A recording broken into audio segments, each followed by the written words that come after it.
Phoenix Nights. Chapter 380. Chenrei felt the connection with the super system again. Not only that, the super system that was isolated just now seemed to have a strange change due to the integration with some kind of power after the connection was restored. In the solar system, the plants on those planets had undergone corresponding changes. They evolved from the original swamp forest to tall and dense forests that existed independently of the water source. More and more angiosperms appeared, replacing the original ferns and gymnosperms. The green everywhere was full of vitality. In the status bar of the Galaxy Divinity Temple, the Migres realm experience value had reached 100%. This gain was what Chenrei did not expect before. In fact, the most important factor for him to overcome the difficulty just now was the power of Shura that he mastered during Refined Mind. He did not master the demigod rule as the fairy dragon imagined, but the most basic understanding of the rule itself was already deeply engraved in his heart.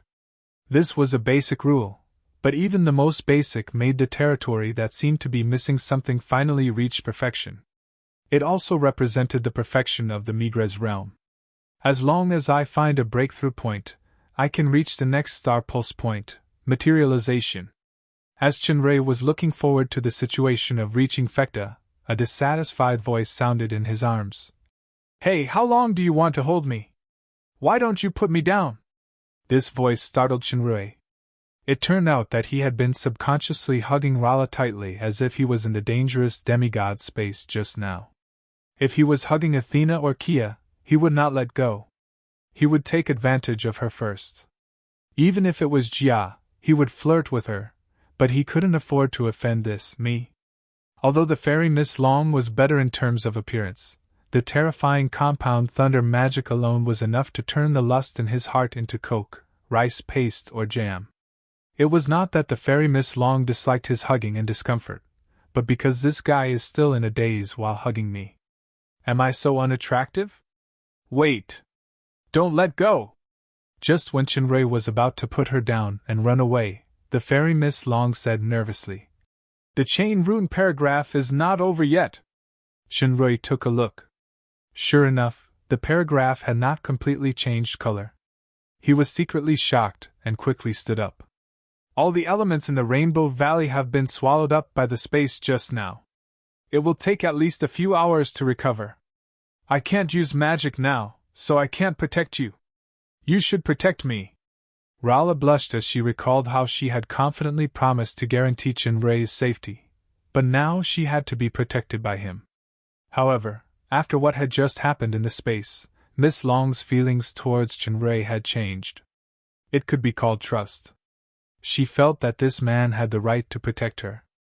As for her determination to get even with him when she was yelled at, she had long since forgotten about it.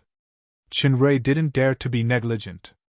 He hugged Rala and vigilantly observed the changes in the surroundings, guarding against any dangerous situations that might appear at any time. 10 minutes passed, and nothing happened.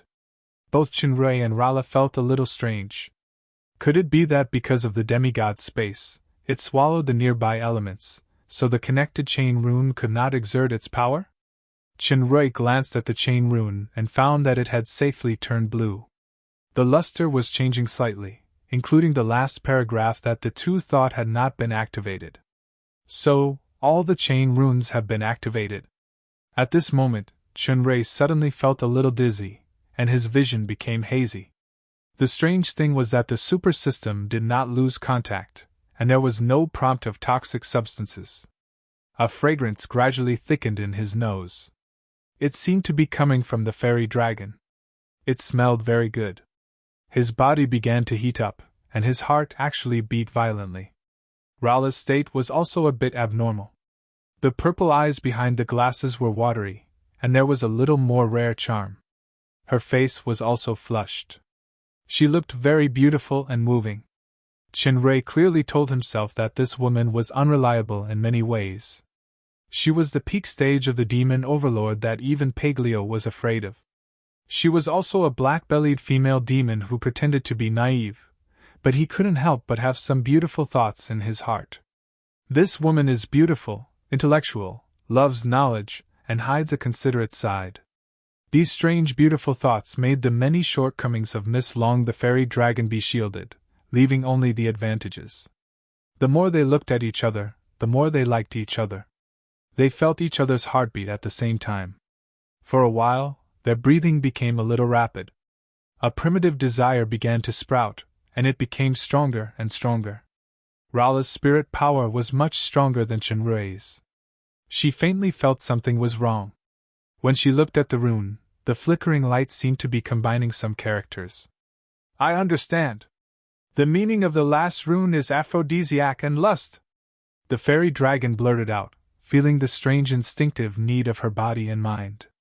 And mating. After all, Chenrui had the experience of refined mind. Under the inner struggle, he subconsciously bit the tip of his tongue. The pain made him temporarily break free from the strange desire. When he regained his consciousness, he found that he and Rala were lying on the ground. He was supporting himself with his hands on the ground.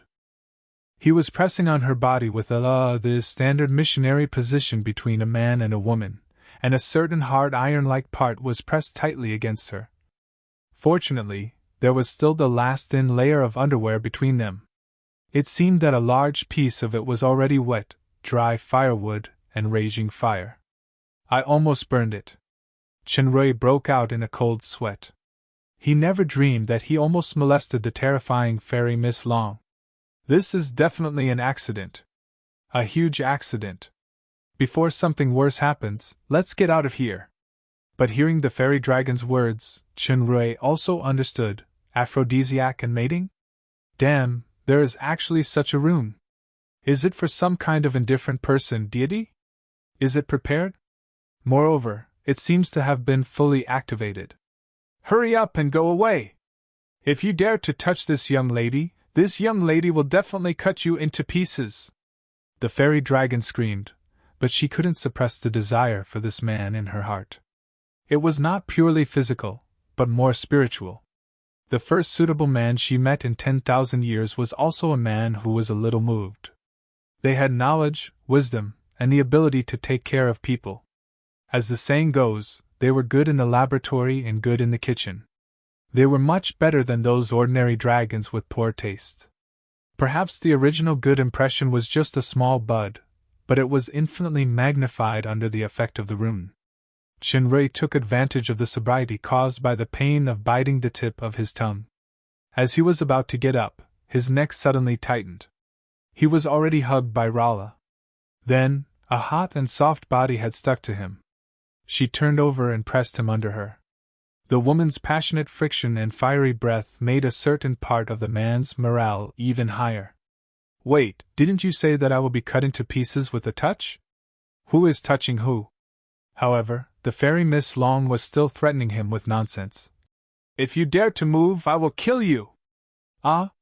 What is this? Reverse push? You still dare to move!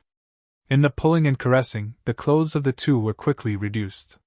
The charming and moving face, the fair and slender body, the plump and round peaks, the delicate pink buds, the mysterious purple jungle.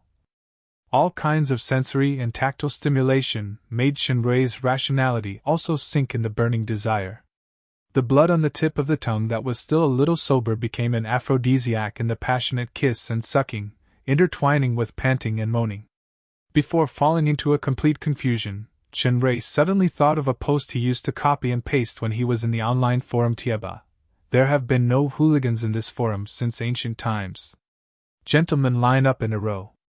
There are occasionally a few rape cases, and the perpetrators are also female hooligans. Is this a prophecy?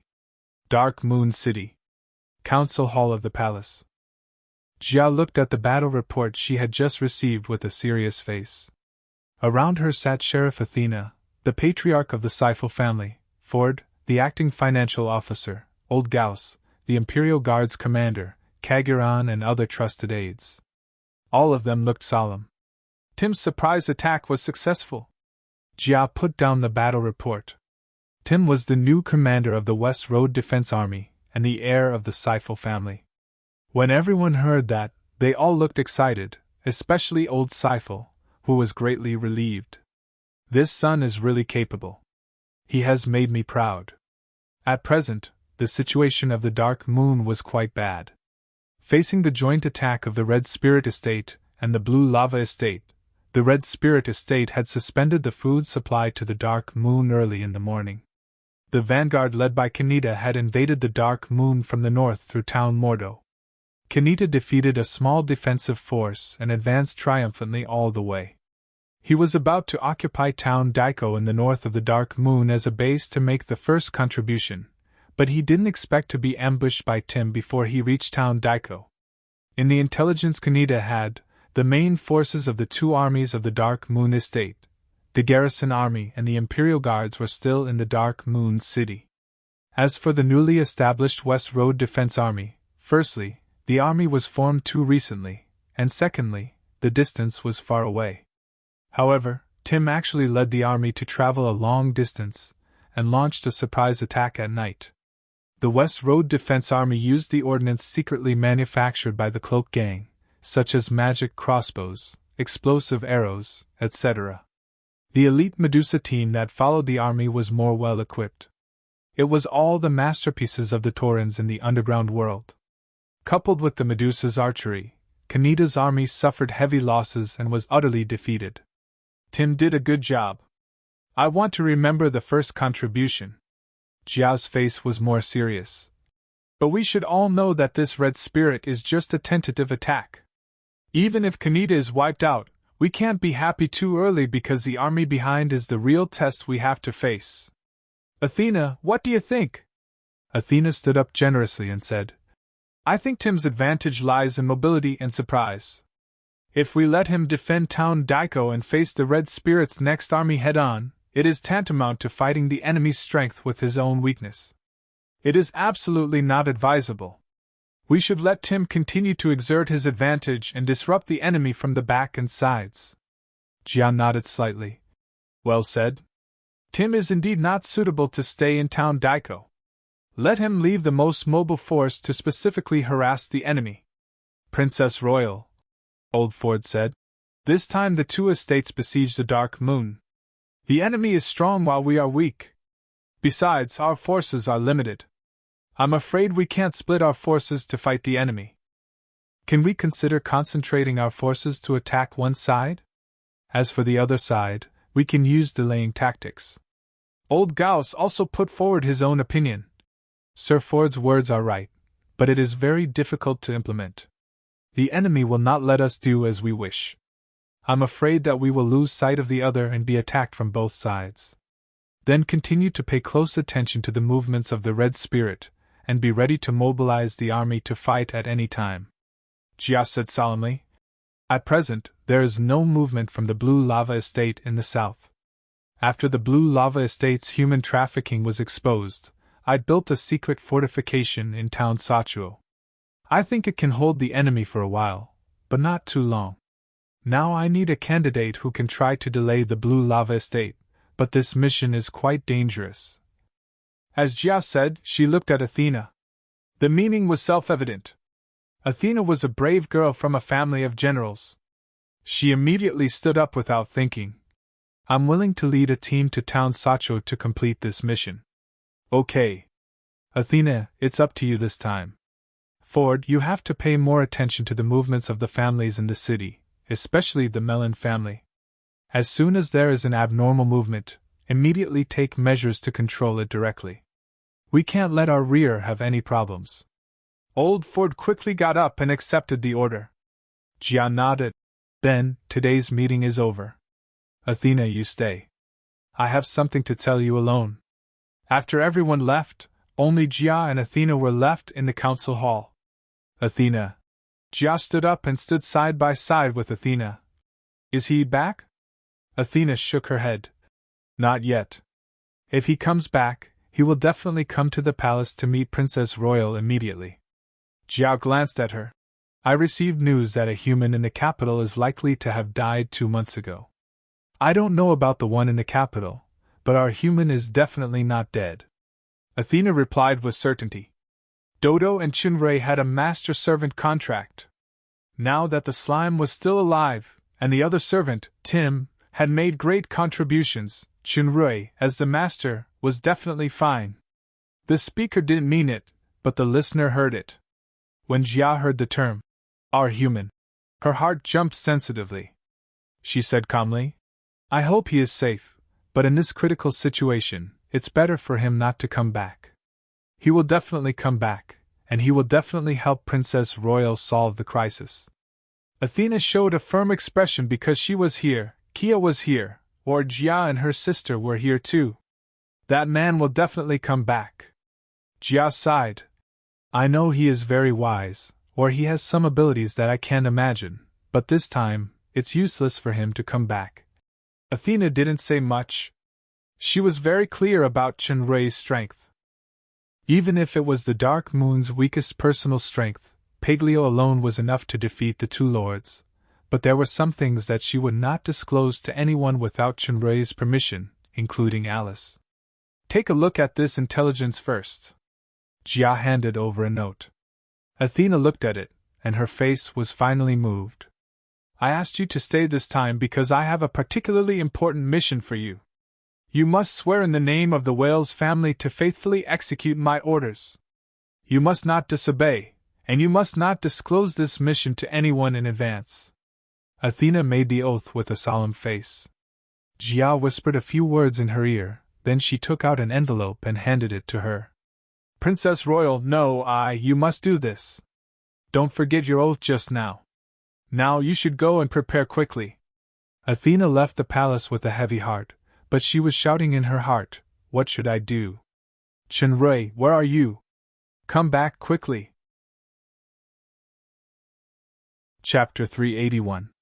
Rainbow Valley, Laboratory. The passion and lingering of the man and woman were still continuing. Up to now, who was above, who was below, whether she could move or not. Miss Long had long been unable to care about these things. The soaring lust had made the initial pain and discomfort disappear long ago. At present, she had more of that wonderful feeling. Well, to be honest, it should be pleasure. Chunrei had a special physique comparable to dragons in a certain aspect. If it was another woman, even Athena, she would not be able to withstand that battle, for a long time when she lost her virginity for the first time. The first prolonged battle with Her Majesty Empress in the Silent Night Wetland was because of the lust suppressed by the power of nirvana. However, Rala herself was a dragon. She had the ability to sustain combat far better than the average witch. Besides, the physique of the fairy dragon was a bit special. Gradually, the fairy Miss Long felt more and more pleasure from it. The power of the runes finally began to fade.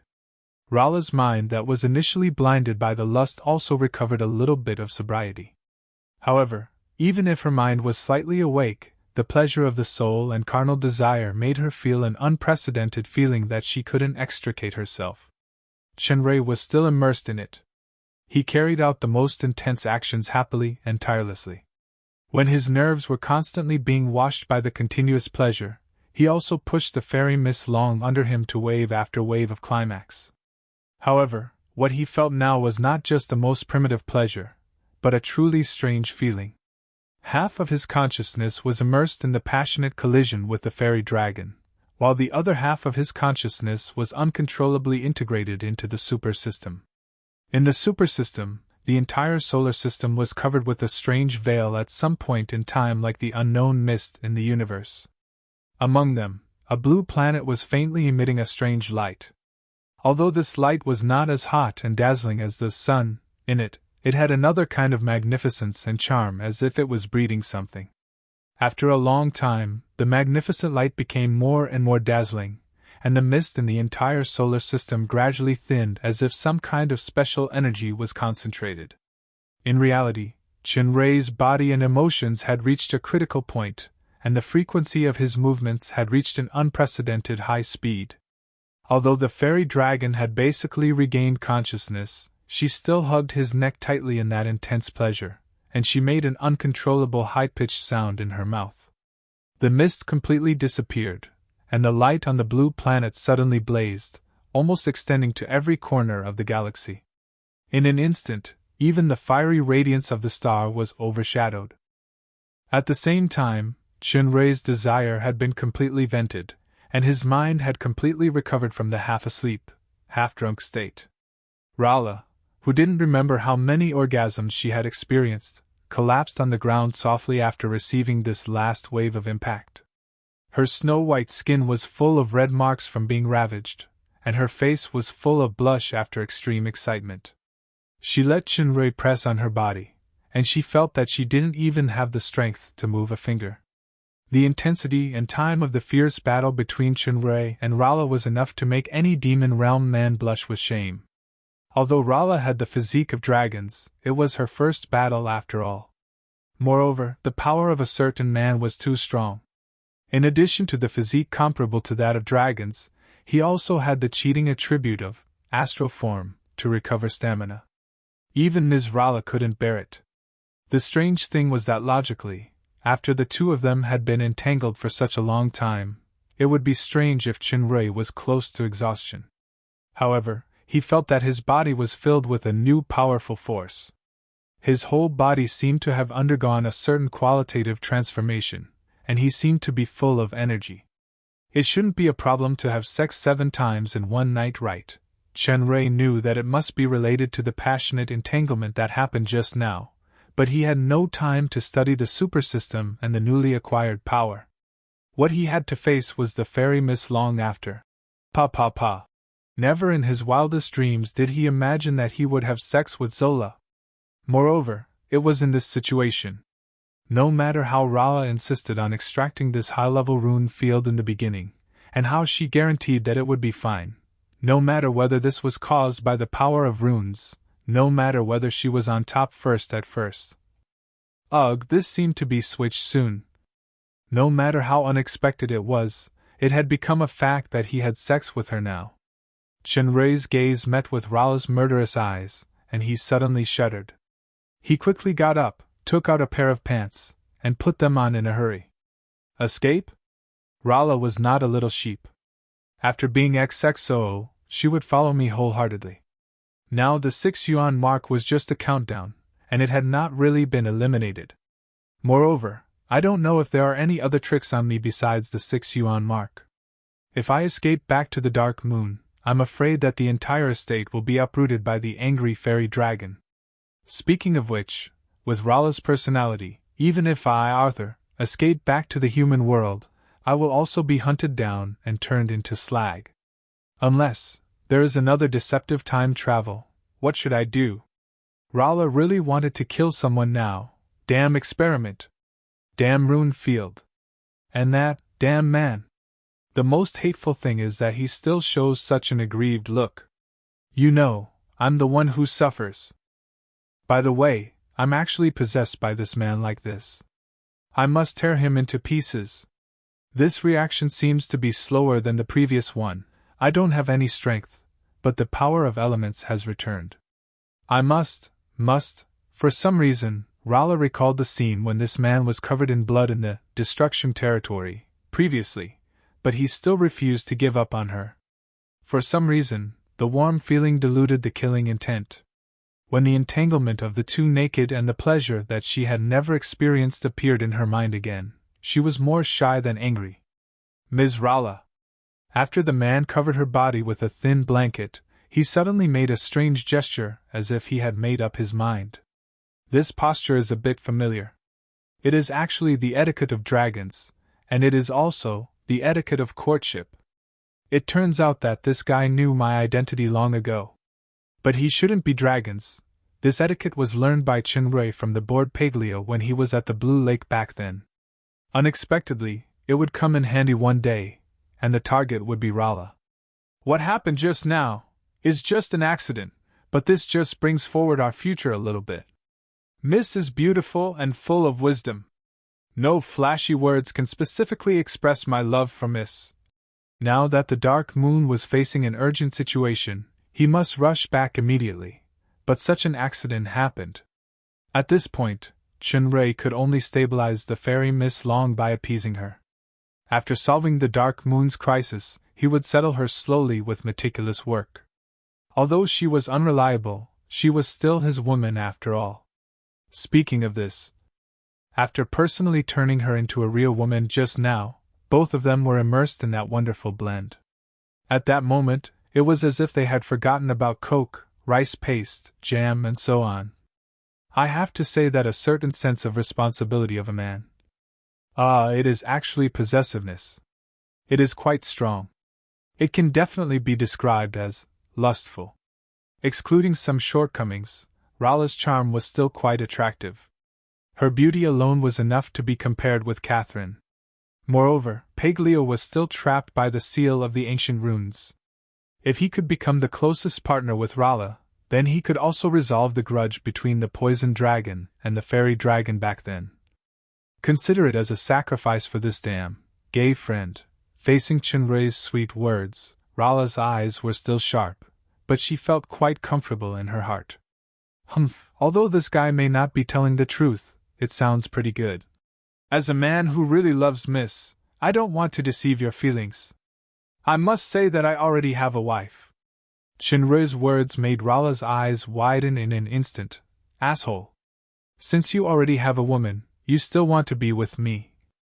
Damn it. Now, my woman is in great danger, and I must rush to save her as soon as possible. Just like, previously in the space, I was unwilling to give up on you even at the cost of my life. Chunrei's brain turned quickly, and he immediately connected it with what happened not long ago. Sure enough, Rala's eyes eased a little. When Chunrei saw a turning point, he immediately added, "If it happens again, I will do the same without hesitation." Rala thought of his roar at that time, his blood, the warm embrace, and the broad and secure chest. Her tense heart finally began to soften. Although the life of dragons was very long, not every female dragons could meet a man who was willing to sacrifice his life for her. Perhaps she would never meet one in her life. In the stories of dragons, there were many warning fables about dragons who were cheated of their feelings and even killed for their wealth. Due to some special reasons, my life may reach tens of thousands of years. I will always accompany you, protect you, love you, and make you the happiest woman in the world. If you are willing to accept my feelings, then please accept the most precious gift that I can give you. Tens of thousands of years of life? Rala was taken aback. It seemed that a certain insufficient condition was also met. When her eyes fell on the gift that Chunrei took out, she instantly froze. It was the last 4 ancient rune slates that she lost. It turns out that this cunning asshole has been lying. Those slates are all in his hands. With these 4 slates, the basic Yuan character of ancient runes would be complete. Many paragraphs that she didn't understand before could be easily solved. It was of great significance for future research. The question is, where did he get these slates? Chunrei seemed to see through her doubts. I cheated these slates from the crystal dragon Jacob. One of my friends also injured him badly. Even his dragon scales fell into my hands. I now know that he is your enemy. If there is a chance in the future, I will definitely help you kill him. Rala watched Chunrei take out a few broken translucent dragon scales. She recognized them at a glance as the scales of her enemy Jacob. Judging from the location of the scales and the degree of damage, Jacob must have suffered a big loss. Miss Rala, I sincerely ask you here to accept my gift and be my wife, okay? Although dragons had an unimaginable pursuit of wealth, this kind of courtship etiquette gift couldn't be casually accepted. Once it was accepted, it meant that she accepted the other party. Chunrei saw that she didn't speak, so he thought that she didn't have the strength to speak. If you are willing, please blink. Rala stared with her purple eyes without blinking. These are originally my things. It can't be regarded as a proposal gift. Can't you change it to something else? For example, a ring studded with jewels? Unconsciously, Rala had already immersed herself in the role of the person being courted.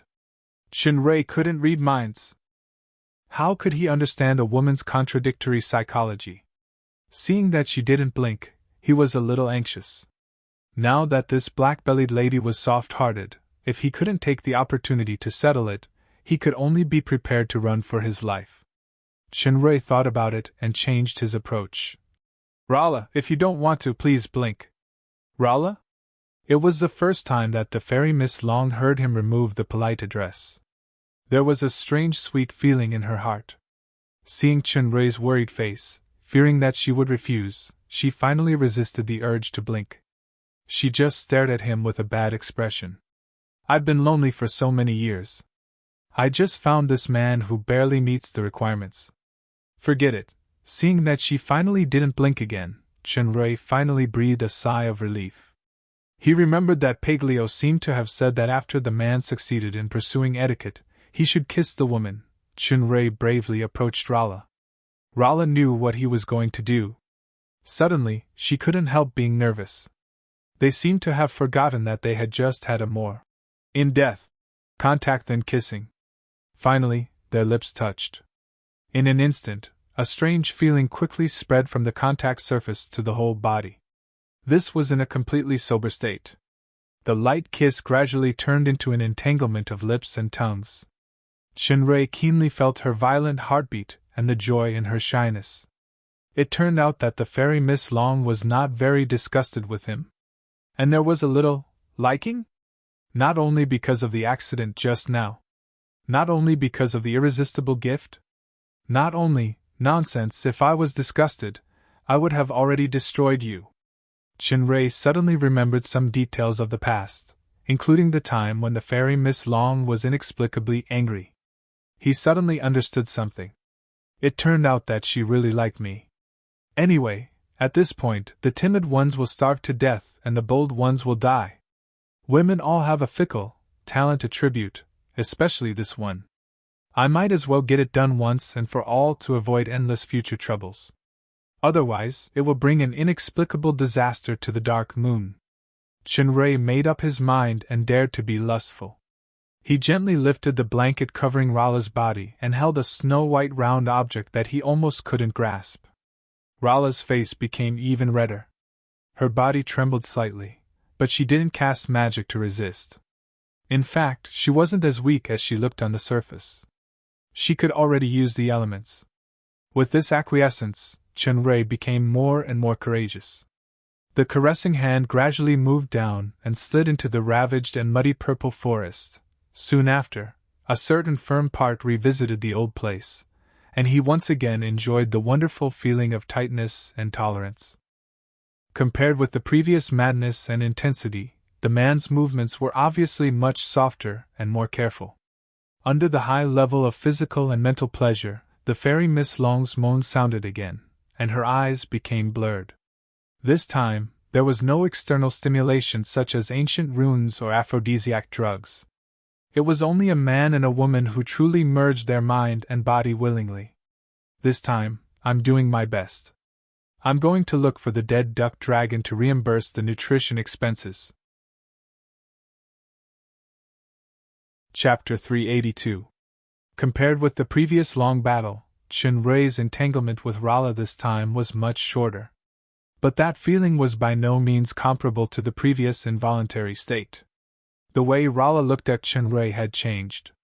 It was full of a rare gentleness. Yes, it was really gentleness. The former hellish Rainbow Valley had become a land of gentleness. If it were normal times, Chunrei would definitely stay to accompany her. But now the Dark Moon's situation was urgent, so Chunrei couldn't stay here. I'm sorry, Rala.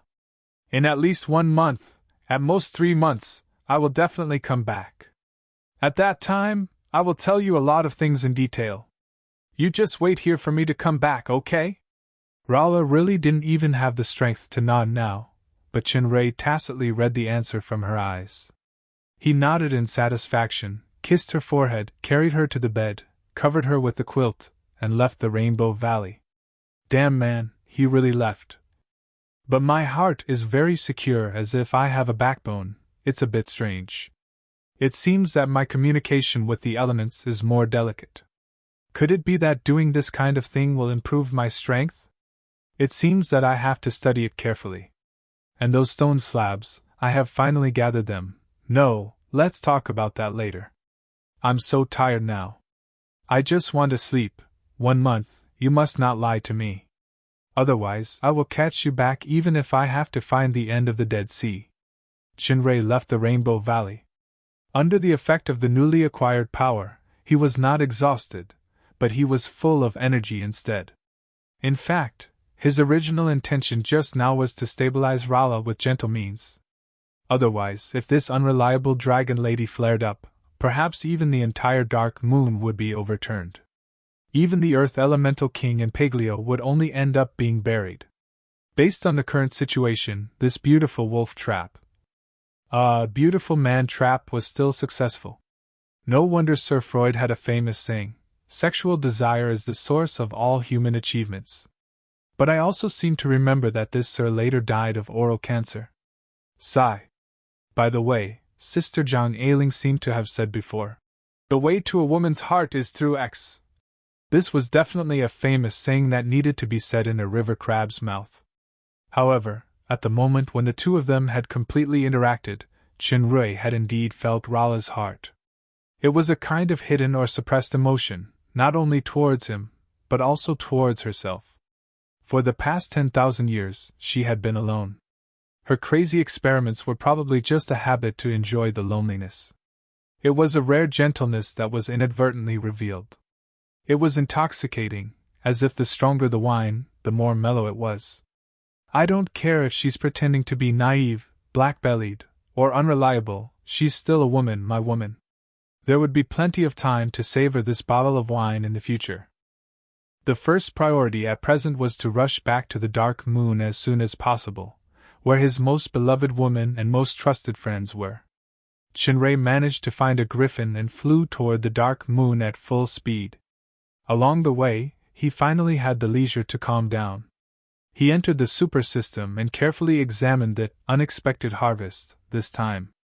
In the super system, the strange mist of the stellar galaxy had disappeared, and the previous tranquility was restored. However, as the master of the super system and the controller of the entire galaxy, Qinrui instinctively felt that this galaxy was different from before. His gaze fell on the blue planet that once emitted a bright and abnormal light. His consciousness instantly enveloped the entire planet. Ocean, land, mountains, rivers, forests. Yes, those are animals, and humans? Humans are exactly the same as those on Earth, but the civilization is still quite backward. Qinrui looked surprised. From the empty space to the desolate galaxy, then to the ocean and plant evolution, now this super system finally simulated higher creatures such as animals and humans. No, it's not simulation. This feeling should be real life. They were living beings with thoughts and independent consciousness, not walking corpses that were controlled by others. Qinrui didn't know what this meant, but in any case, the emergence of higher life represented a qualitative change, which was the evolution of the star level. His consciousness returned to the Galaxy Divinity Temple. Sure enough, in the status bar light screen, the 3D human body light ball became 5. In addition to the original white, alcade yellow, Mizar, blue, intense, red, magic, there was a new purple, transform. Fecta. Title, Star Lord Evolution Level, 5-star experience value, 0% aura value, 154. 8 million comprehensive strength assessment. Qinrui almost burst into tears. It's not easy. Including the training time in the training ground, it has been more than 100 chapters since the last 4-star evolution. Well, it has been more than 100 years. That Migres is really a scam. After comprehending for so long, Shura, the territory, and the power of destruction had all been explored. In the end, he actually found a breakthrough in Pa. He finally advanced in one fell swoop and reached the 5-star evolution. However, this huge gain was really exciting. The reason for the breakthrough may be the stimulation of a certain mysterious power of ancient runes, or the effect of the basic law that was comprehended, or it may be related to Rala's own physique or the devotion of her soul during that Pa. In any case, it was finally an upgrade. Qinrui habitually looked at the 5-star skill tree first. This time, there were 4 more skills.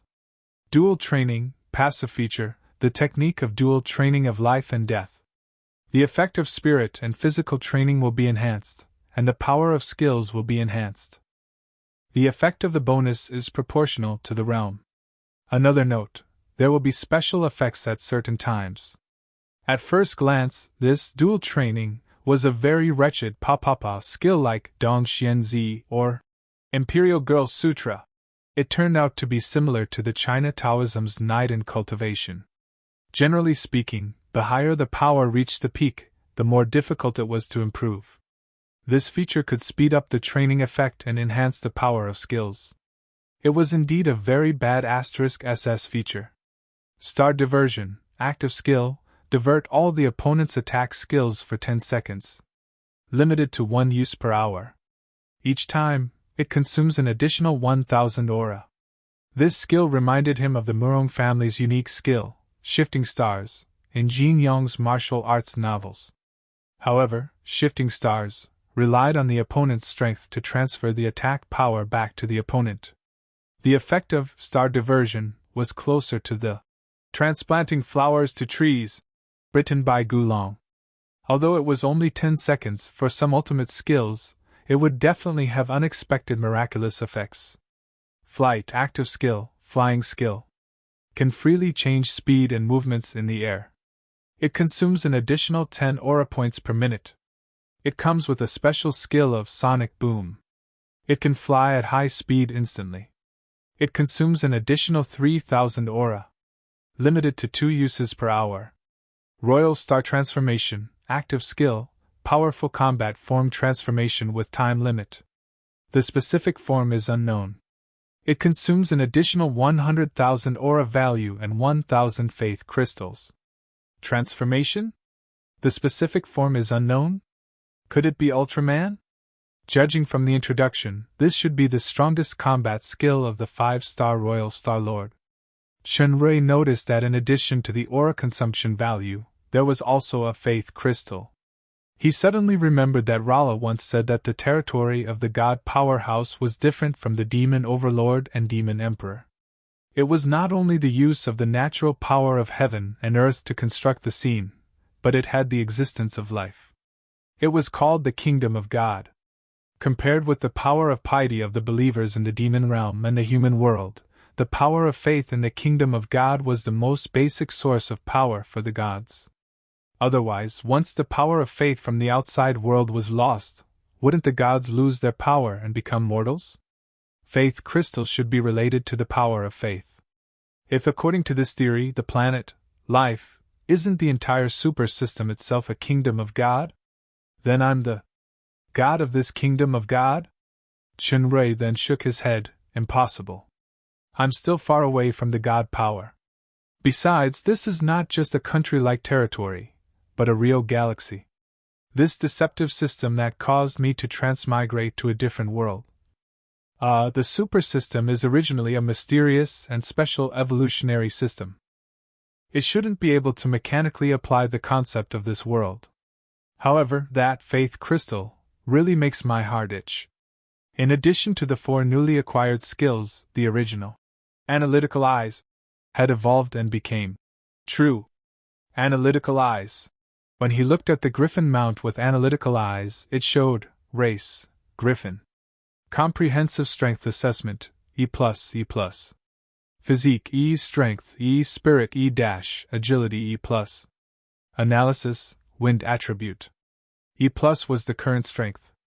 The predicted true strength in brackets was also the final wind attribute, indicating that the true analytical eyes had an additional analysis and judgment function. It could more accurately locate the opponent's true strength. This was already the final form of analytical eyes. The final skill of true was also Aura Blade. True Aura Blade, star power attack skill. The palm was specially strengthened like a sharp blade. When used, there was a chance to activate the Aura Blade attribute, weakening or ignoring the opponent's defense power. It could directly attack the soul state. It consumes an additional 1000 auras per minute. There was no time limit. Additional skill true. Destructive Aura Slash was a group attack skill. Within a radius of 30 meters, all hostile creatures were instantly divided by the high-speed sword aura. It required an additional 1000 auras. The target could be exempted. Limited to 1 use per hour. Being able to ignore defense was the real Aura Blade. It was also lethal to the soul or spirit body. Besides, the time limit was removed. Even the accompanying destructive aura slash was upgraded. The group attack range was greatly increased, and it could also choose unharmed targets. It was quite intelligent. In addition to the two evolved ultimate skills, some other skills were upgraded and adjusted. The star points of Stargate were increased to 2, and the effective time of the star points was extended to 1 year. After activating Scorching Dragon Possession, the recovery time was reduced to 6 hours, and the skills could be used during the cooldown period. It was much more perfect than the previous restrictions. Although Galaxy Territory did not evolve into true Galaxy Territory, the effect of strengthening himself and weakening the enemy increased to 50%. This special territory skill that could ignore the opponent's territory restrictions, together with Scorching Dragon Possession, was the biggest reliance for him to challenge higher ranks. In addition to Galaxy Territory, Shinrei's own understanding of Autumn Territory had reached a perfect state after the understanding of the law obtained in the demigod space. Its power was naturally not the same as before. Inspired by using the power of Nirvana to heal and strengthen Isabella in the battle with Brock, he also had an idea of understanding the buff territory, but the time was too tight at the moment, so it was just an idea. After upgrading from Migres to Fecta, the amount of aura consumed by the skills had increased by 10 times or even more than before. If it was in the past, it was simply a decoration that could not be used. However, Shinrei now had the aura provided by the Galaxy Garden and the Tower of Spiritual Vitality. His aura value had reached 100 million, and it did not include the 100 million aura consumed to evolve to 5-star previously. This skill consumption was definitely not a problem. The aura conversion skill played other miraculous effects more often. For example, when he was in Prison 13, he transformed and disappeared the shackles that could imprison demon overlords. Shinrei left the skill tree, and his consciousness entered the building light screen. Sure enough, a new tower-shaped model had been added. Tower of Faith. Activation condition: 10,000 auras. Function: collect the piety and faith of creatures and convert them into faith crystals. When the faith power of a certain area meets the requirements, a pillar of faith will be automatically built, and the faith value will be doubled. Shinrei immediately confirmed the construction without hesitation. A huge tower-shaped building appeared in the Galaxy Divinity Temple. When his mind moved to the Tower of Faith, a prompt appeared. The Tower of Faith currently automatically generates 1 faith crystal every day, and the number can increase with the level of faith. Current power of faith, 0. Current faith crystal, 0. 100 units of faith power can be converted into 1 crystal. Source of faith not entered. Faith crystal current quantity, 0. Pillar of faith can concentrate and add the faith power of all lives within the effective range and convert it into faith crystals. When the faith power of a certain area meets the requirements, it can be automatically built. Current quantity, 0. To collect faith power, a pillar of faith was needed.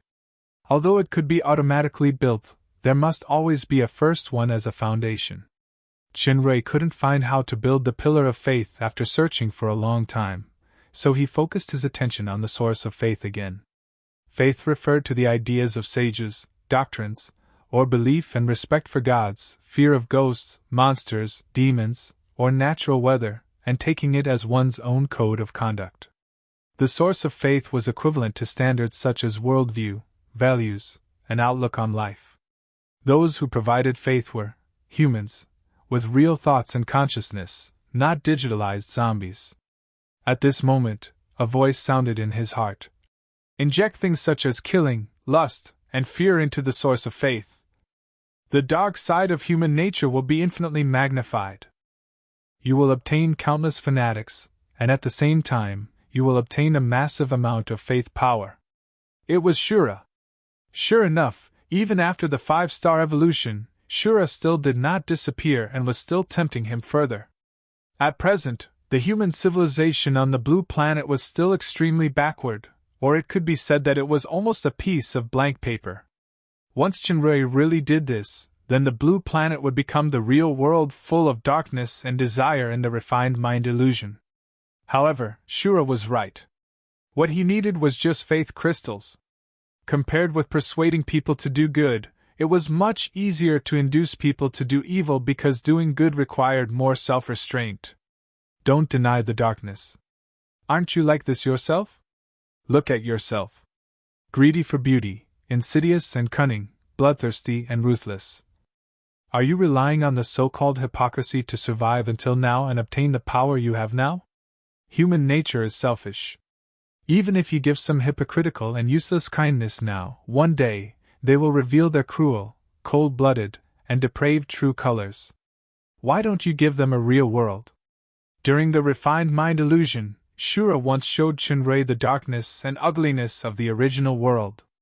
The root of all this was the selfishness of human nature. Chunrei thought about it seriously. He had to admit that what Shura said did make sense. Chunrei's own hands were also stained with blood, and there were many conspiracies and calculations. As for the greedy for beauty, there was no need to mention Athena, Kia, Catherine, Jia, and now Rala. With the increase of power and growth of desire, once he couldn't control his heart, he might become a real demon. If he was already like this, what right did he have to influence the beliefs of others? He suddenly thought of a classic line from The Return of the King. In the classic magical novel, The Lord of the Rings. In the face of the countless Modo army, Aragorn said this, Gondor, the people of Rohan, my brothers! I see in your eyes the fear in my heart. Maybe one day, humans will become weak, abandon friends, and break off friendship, but it will never be today. Maybe one day, wolves will break into human cities, and humans will be wiped out, but it will never be today. Today, we swear to fight to the death. In the name of everything you hold dear, I command you to fight, warriors of the West. Chunrei took a deep breath. Maybe one day, these humans or some of their descendants will worship power and money, corruption, and depravity, but not now. Maybe one day, people will become more and more cold-blooded, less caring, and less civic-minded because of certain circumstances and influences, but not now. There are things a man should do and things he shouldn't do. No matter how the edges and corners were ground by reality, people should always have a little bit of persistence in their hearts. With this persistence, even in the darkness full of despair, people could look up at the light. If he didn't have this kind of perseverance, his eyes would only be filled with haze even when the sun was shining. Human nature is selfish. However, we can't let selfishness control human nature. We can't deny the dark side, nor can we deny the light. Not only for the so-called hypocrisy or the Virgin Mary, but also for the selfish persistence that he had when he almost collapsed in the darkness. Or rather, this was faith. Chunrei's eyes became more and more determined, and he felt Shura's tempting voice in his ears getting softer and finally disappeared. His hand emitted a strange light, and he reached out to the Tower of Faith. Chapter 383. Chunrei was not a great philosopher, a great thinker, or a religious man who could create a set of beliefs. However, he was a transmigrator and had the memory and knowledge of his previous life. Confucius once said, If you use politics and punishment, the people will be spared and shameless. If you use virtue and propriety, you will be able to be shameful. Punishment could only prevent people from committing crimes, but it could not make people understand the shameful truth of committing crimes. Moral education was much better than punishment. The same was true of belief. The fear of punishment and reverence for gods could only passively restrain people's behavior. Through a kind of moral and social spiritual belief, people could know why they shouldn't do it and consciously adjust their behavior. 10 words appeared in the source of faith: benevolence, righteousness, propriety, wisdom, and trust. Loyalty, filial piety, honesty, shame, and courage. Benevolence, benevolence, love, benevolence. Righteousness, righteousness, justice, fairness, fairness, and fairness. Propriety, clear propriety, courtesy, courtesy, etiquette, etiquette, etiquette, and respect for others. Wisdom, knowing, wisdom, and wit. Trustworthiness, integrity, trust, and credit. Loyalty, loyalty, loyalty, and forgiveness, loyalty to faith, and loyalty to duty. Filial piety, filial piety, filial piety, respect for parents, and respect for elders. Incorruptibility, incorruptibility, incorruptibility, integrity, and incorruptibility. Shame, sense of shame, knowing shame, and being able to correct mistakes. Bravery, courage, strength, and fortitude. In Chinrei's understanding, the reason why the descendants of Yen and Huan had overcome hardships and setbacks step by step, and even overcome the crisis of life and death, all the way to the present, was inseparable from these cultural cores deeply rooted in the blood. Dispelling the dregs used by the ruling class to imprison ideas and consolidate their rule, the true essence of Confucianism, perhaps as its name suggested, was human needs. The needs of human nature. Perhaps everyone had this kind of world and this kind of belief in their hearts, but the choices they made in reality were different. After all, Chinrei's knowledge was limited. He was just an ordinary person, not a perfect saint. He didn't know whether this choice was right or wrong, and he didn't know what would develop in the future. He did not expect to build a so-called ideal country. These humans all had their own independent consciousness. Moreover, where there were people, there would be disputes. In the future, there would definitely be believers who believed in killing and lust. Some things could not be avoided. Light had always coexisted with darkness. It was impossible for everything to go according to one's wishes, so one had to have a clear conscience. After these 10 words entered the source of faith, they began to emit a strange light. 10 strange totems and symbols appeared on the Tower of Faith, emitting a strange light. On the blue planet, a strange totem pole appeared, and many humans began to kneel and pray. The power of faith on the pillar of faith began to change. 1, 2, 10, 20, some faith had only 1 word, and some had 2. Correspondingly, the totem on the Galaxy Divinity Temple's Tower of Faith was also glowing. When it accumulated to a certain extent, the Tower of Faith would return a certain amount of power to the pillar of faith on the planet, or it could be called showing miracles. The conditions for royal star transformation are 100,000 auras and 1,000 faith crystals. Judging from this consumption, it should be an unprecedented powerful move, but with the current progress, I'm afraid I can't try it in a short time. After Chinrei established the pillar of faith, he was already close to the Dark Moon's territory. For the sake of caution, he got off the griffin and changed to walk. When passing through town Daiko in the north of the Dark Moon, Chinrei found that it had been completely occupied by the Red Spirit Army. Judging from the distribution and estimation of the barracks, there were about 80,000 to 90,000 people. It seemed that this was the main force of the Red Spirit. The Blue Lava Estate dispatched no less troops than the Red Spirit Estate this time. Due to various restrictions, the Dark Moon's military power was far less rapid than the economic development. After the reorganization and expansion of the Imperial Guards and Garrison Guards, the total number did not exceed 40,000. They were at an absolute disadvantage. Chinrei didn't know that Tim's West Road Defense Force had become the West Road Defense Force. However, due to the short time of formation, the main force was still the original defense force. There were less than 10,000 troops that could fight. In terms of quantity, 50,000 people against nearly 200,000 enemies, and the disadvantage of combat power was very obvious. Almost no one was optimistic about the Dark Moon, and they were certain that they would lose. Many merchants had withdrawn all their investments and supplies in the Dark Moon, and some people, including some families, had fled the Dark Moon one after another. In the war of this world, the power of a few people may affect the outcome of the war. It was mainly reflected in taking the head of the general and retreating unscathed among thousands of troops, critical strikes, etc. More importantly, it was to boost morale and command the army. It did not mean that these people could easily destroy the entire army with their own strength. Otherwise, the army would have no meaning to exist. If equipment, quality, morale, and other factors were not taken into consideration, the strong could indeed single-handedly destroy a considerable number of troops. However, there was a limit to their strength. Once their strength was exhausted, even an elephant would have to retreat when faced with the tide-like ants, who were not afraid of death. Of course, this so-called powerhouse was only a powerhouse in the conventional category, excluding some special peak stage of the demon overlord, or even demigod and god-level powerhouses. If there was a sneak attack from a powerhouse of the same level at this time, it would be even worse. Generally speaking, in the war, it was generals against generals and soldiers against soldiers. The general fight had a significant impact on the entire morale. After all, soldiers did not want to directly face a terrifying powerhouse who could easily destroy a group of people on their side. Know yourself and know your enemy to be invincible.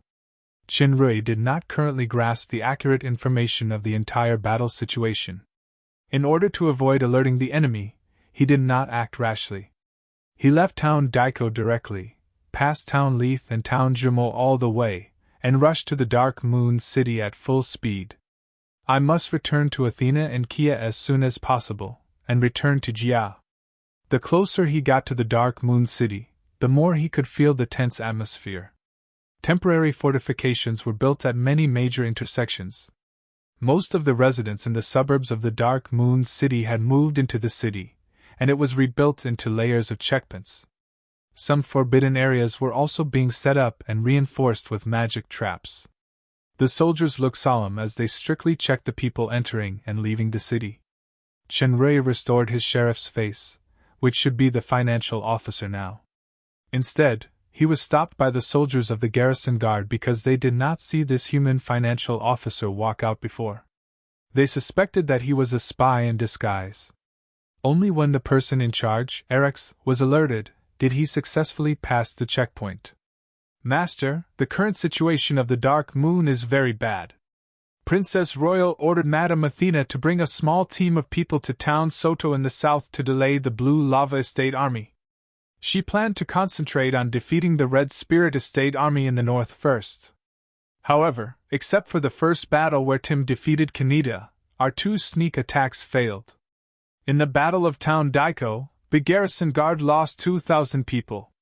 The deputy commander of the garrison guard, the patriarch of the Lot family, Assad, was also killed. Qin Rui frowned and asked, "You just said that Athena only brought a small team to town Soto." "Yes," Eric said. "However, Sir Paglio, Sir Lomont and Madame Delia also went together." Qin Rui was relieved. With the poison dragon and Lomont, even if Athena encountered any danger, she could retreat safely. "Master, there is another news. You must calm down after hearing it." "Calm down? Is it bad news?" Qin Rui was taken aback and asked, "What is it?" Erix explained the situation of Joseph's murder that day in the shortest sentence, and he said, "The Red Spirit Estate Army is entrenched in town Daiko. Just yesterday, they threatened to ask Princess Royal to hand over the murderer, Kia, who killed Joseph for 7 days of blood sacrifice. During these 7 days, they will not launch any attack. This can give the Dark Moon a chance to reorganize the army and launch a decisive battle. Otherwise, they will immediately launch a general attack on the Dark Moon City." Humph! A murderous look flashed in Qin Rui's eyes. "Kia is my woman. No one is allowed to hurt her. In any case, I have to settle the score with Josh this time. Princess Royal has agreed." Erix's next words shocked Qin Rui. "Jia actually agreed. She clearly knows that Kia is my woman." Qin Rui's heart was instantly filled with haze. He said with a sullen face, "I will go to the palace immediately. You immediately inform Royce and Visasha to try to protect Kia secretly. No one is allowed to take her away." "Yes." As soon as he finished speaking, Qin Rui's figure had disappeared from sight. Qin Rui galloped all the way to the palace. The demons along the way only felt a wisp of smoke passing by. They couldn't see his figure at all. When he came to the palace, he happened to see Kaguran giving orders to the Imperial Guards at the gate. "Sir Qin Rui? I haven't seen you for a long time. Have you recovered from your illness?" Although Kaguran was Jia's confidant, he didn't know Chunrei's plan and the hidden information. Only old Gauss knew about this around Jia. Chunrei didn't greet him. Kaguran, I want to see Princess Royal. Kaguran frowned. Princess Royal is discussing military affairs with old Gauss in the council hall. She ordered no one to disturb. I want to see Princess Royal. Chunrei said again with a rather firm tone.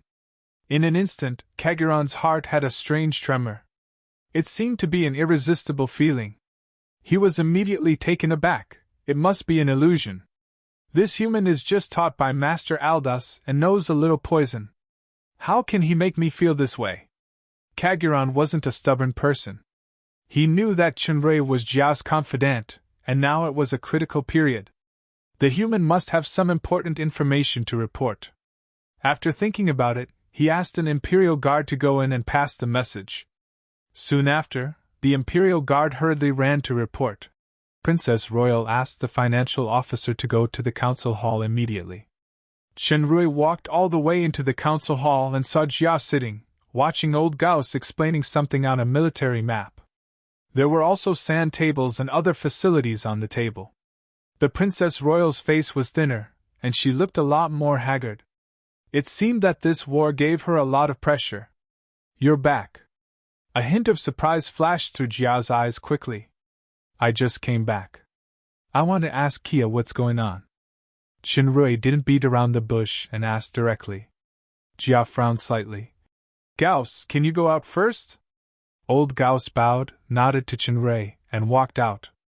After old Gauss left, Jia asked faintly. You know about it? Chunrei still asked the same question, and his tone was even more serious. I want to ask you. What's going on with Kia? You seem to be very rude, Sir Financial Officer. Jia's eyes were a little cold. I don't want to hand over Kia either, but the current situation is too critical. The excuse for the Red Spirit to launch the War of Lords is that she killed Joseph, and the regent of the capital has specially approved this war. At present, the Dark Moon has just been defeated.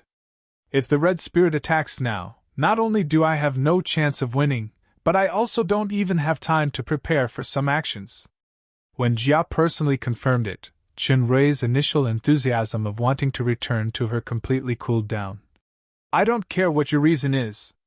I only know that Kia is mine. I must not let her be hurt at all. Jia's eyes became colder. Do you know that the capital has also sent envoys this time, and there is at least one demon overlord powerhouse among them? The real purpose of these envoys in the name of mediation is self-evident. They want to help the army defeat the Dark Moon. I know that Kia is your woman. I also know that you are talented and resourceful. Maybe you have other abilities that I don't know, but tell me, can you defeat the demon overlord? Can you defeat the army? The capital actually sent a demon overlord. It seems that I am determined to win this time. Chunrei shook his head. At present, my combat power should have a considerable chance of winning against the average demon emperor, but due to the lack of faith crystals of the Royal Star Transformation, I can't activate it. Against the peak stage of the demon emperor or the demon emperor powerhouse with special abilities, I'm afraid I can't win. As for the demon overlord, I'm even less of an opponent. However, I don't need to deal with the demon overlord opponent personally. As for the army, it is not that there is no way. With the help of your black potions, I have absorbed all the power left by my father. Now that I have reached the early stage of the demon emperor, the Dark Moon's military power is much stronger than before. There is also the secret Wyvern Legion, but so what? In the face of the demon overlord and the 200,000 elite army, I will still be defeated. Jia's voice was full of pain and helplessness. I have already vowed to live and die with the Dark Moon. All I can do now is to desperately use all my strength to sprinkle the last drop of dark blood on the battlefield. I can die, but Alice can't. I need time not only to reorganize the morale, but also to send Alice out of the Dark Moon safely, so Kia can only be sacrificed. For Alice, you sacrifice Kia? Chunrei's heart was even colder. Whether it was the plan or the arrangement, it was all stuck in his throat. I know she is your woman, But Kia is just a little maid. How can she compare to Alice? How can she compare to me? Jia suddenly stood up, and her tone showed unprecedented excitement. Chenrei's heart was shocked. This was the first time Jia really revealed her feelings in front of him. Perhaps she realized that this was the last time. If she didn't say it now, she might not be able to say it in the future. Chenrei, you now have two choices. The first choice is to immediately ride the wyvern to the temporarily built Lian checkpoint in the direction of Mountain Shilong. Tim and Alice are there. You escort her to the Shadow Empire and join the Custer family. The second choice. Jia's eyes showed a rare eagerness. You stay and accompany me until the end. Jia, I know you very well, even better than you know yourself. Chenrei calmed down and stared into her eyes. It was also the first time that he directly called her name. Tell me the truth. You just want to use Kia's matter to provoke me to leave and make me stay away from this dangerous battlefield, right? The answer to him was Jia's rare laughter, but this laughter was full of coldness and disdain. You think too highly of yourself, and you're too naive, and you don't really understand me at all. The laughter gradually stopped, and the eagerness in her purple eyes faded. You have experienced so many things, including this time in the capital. You should be very clear about the so-called upper class. Under the gorgeous coat, how much coldness, cruelty, shamelessness, corruption, filth, and filth are wrapped. Unfortunately, I'm also one of them. Even if I once had unnecessary kindness and stupidity, they have all been annihilated in those darkness. If not, how can I, Jia, Lucifer, become the lord of this estate? For example, if you didn't work for me, I would have killed you immediately. Many times, I have to choose some sacrifices. Do you know why I want to go to the White Feather Estate? It's nothing more than to use the White Feather Estate Lord's coveting of me and use that vague ambiguity. When necessary, not only Kia, but also Athena, and even myself can be sacrificed. I still don't believe it. Chenrei shook his head. I need you to give me a real answer. This will affect a lot of our future, the real answer is. Jia's tone became colder and colder. Kia has been subdued by me this morning, and she is now imprisoned by Kagili in town Jumo. She is about to be handed over to the Red Spirit Army. Chenrei's eyes suddenly glowed with cold light. He glanced at Jia with a cold gaze that he had never seen before. He turned around and left without saying a word. Stop! I order you! Jia shouted. Chenrei only felt the murderous intent behind him, but he didn't stop at all. Jia looked angry. Do you think that this humble maid can really compare with me? Chenrei's eyes became colder, but he still walked forward without saying a word. He felt that something precious in his heart was suddenly broken. Wait. Stay, okay? I really want you to be by my side. Jia's voice suddenly became soft. Have you forgotten that I smiled at you for the first time? Have you forgotten our dance under the moonlight? And those 3 words? I only understand now that the closer I am to you, the farther the distance between us is. Chenrei, who had already walked to the door, stopped, but he did not look back. As for those 3 words, I have forgotten them. Some things, once forgotten, will never be remembered again. Originally, he really cared about Jia in his heart, and it was not the initial perfunctory to save his life. However, he would rather never care, and he would never care again in the future. Now, I have to rescue Kia. Then, out of his promise to General George, I will help Jia resolve this crisis. Then, it should be time to really leave the Dark Moon.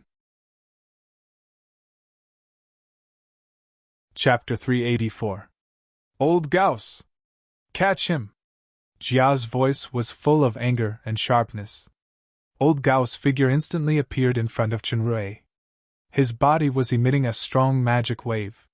This scene made Chenrei's heart completely cold.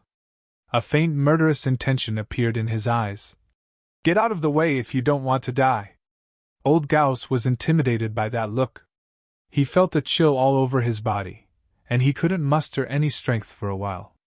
When he reacted, Chenrei had already strode out without looking back. Princess Royal! Old Gauss came to Jia's side in surprise. He's gone. If we go now, we should be just in time. Jia murmured. Sure enough, he didn't give up on his woman in the end. It can be said that he passed the final test. However, I'm really jealous of Kia and Athena. Old Gauss didn't mention the feeling that Chenrui gave him just now. Instead, he looked at Jia in surprise. His eyes were flashing with tears, which was extremely rare.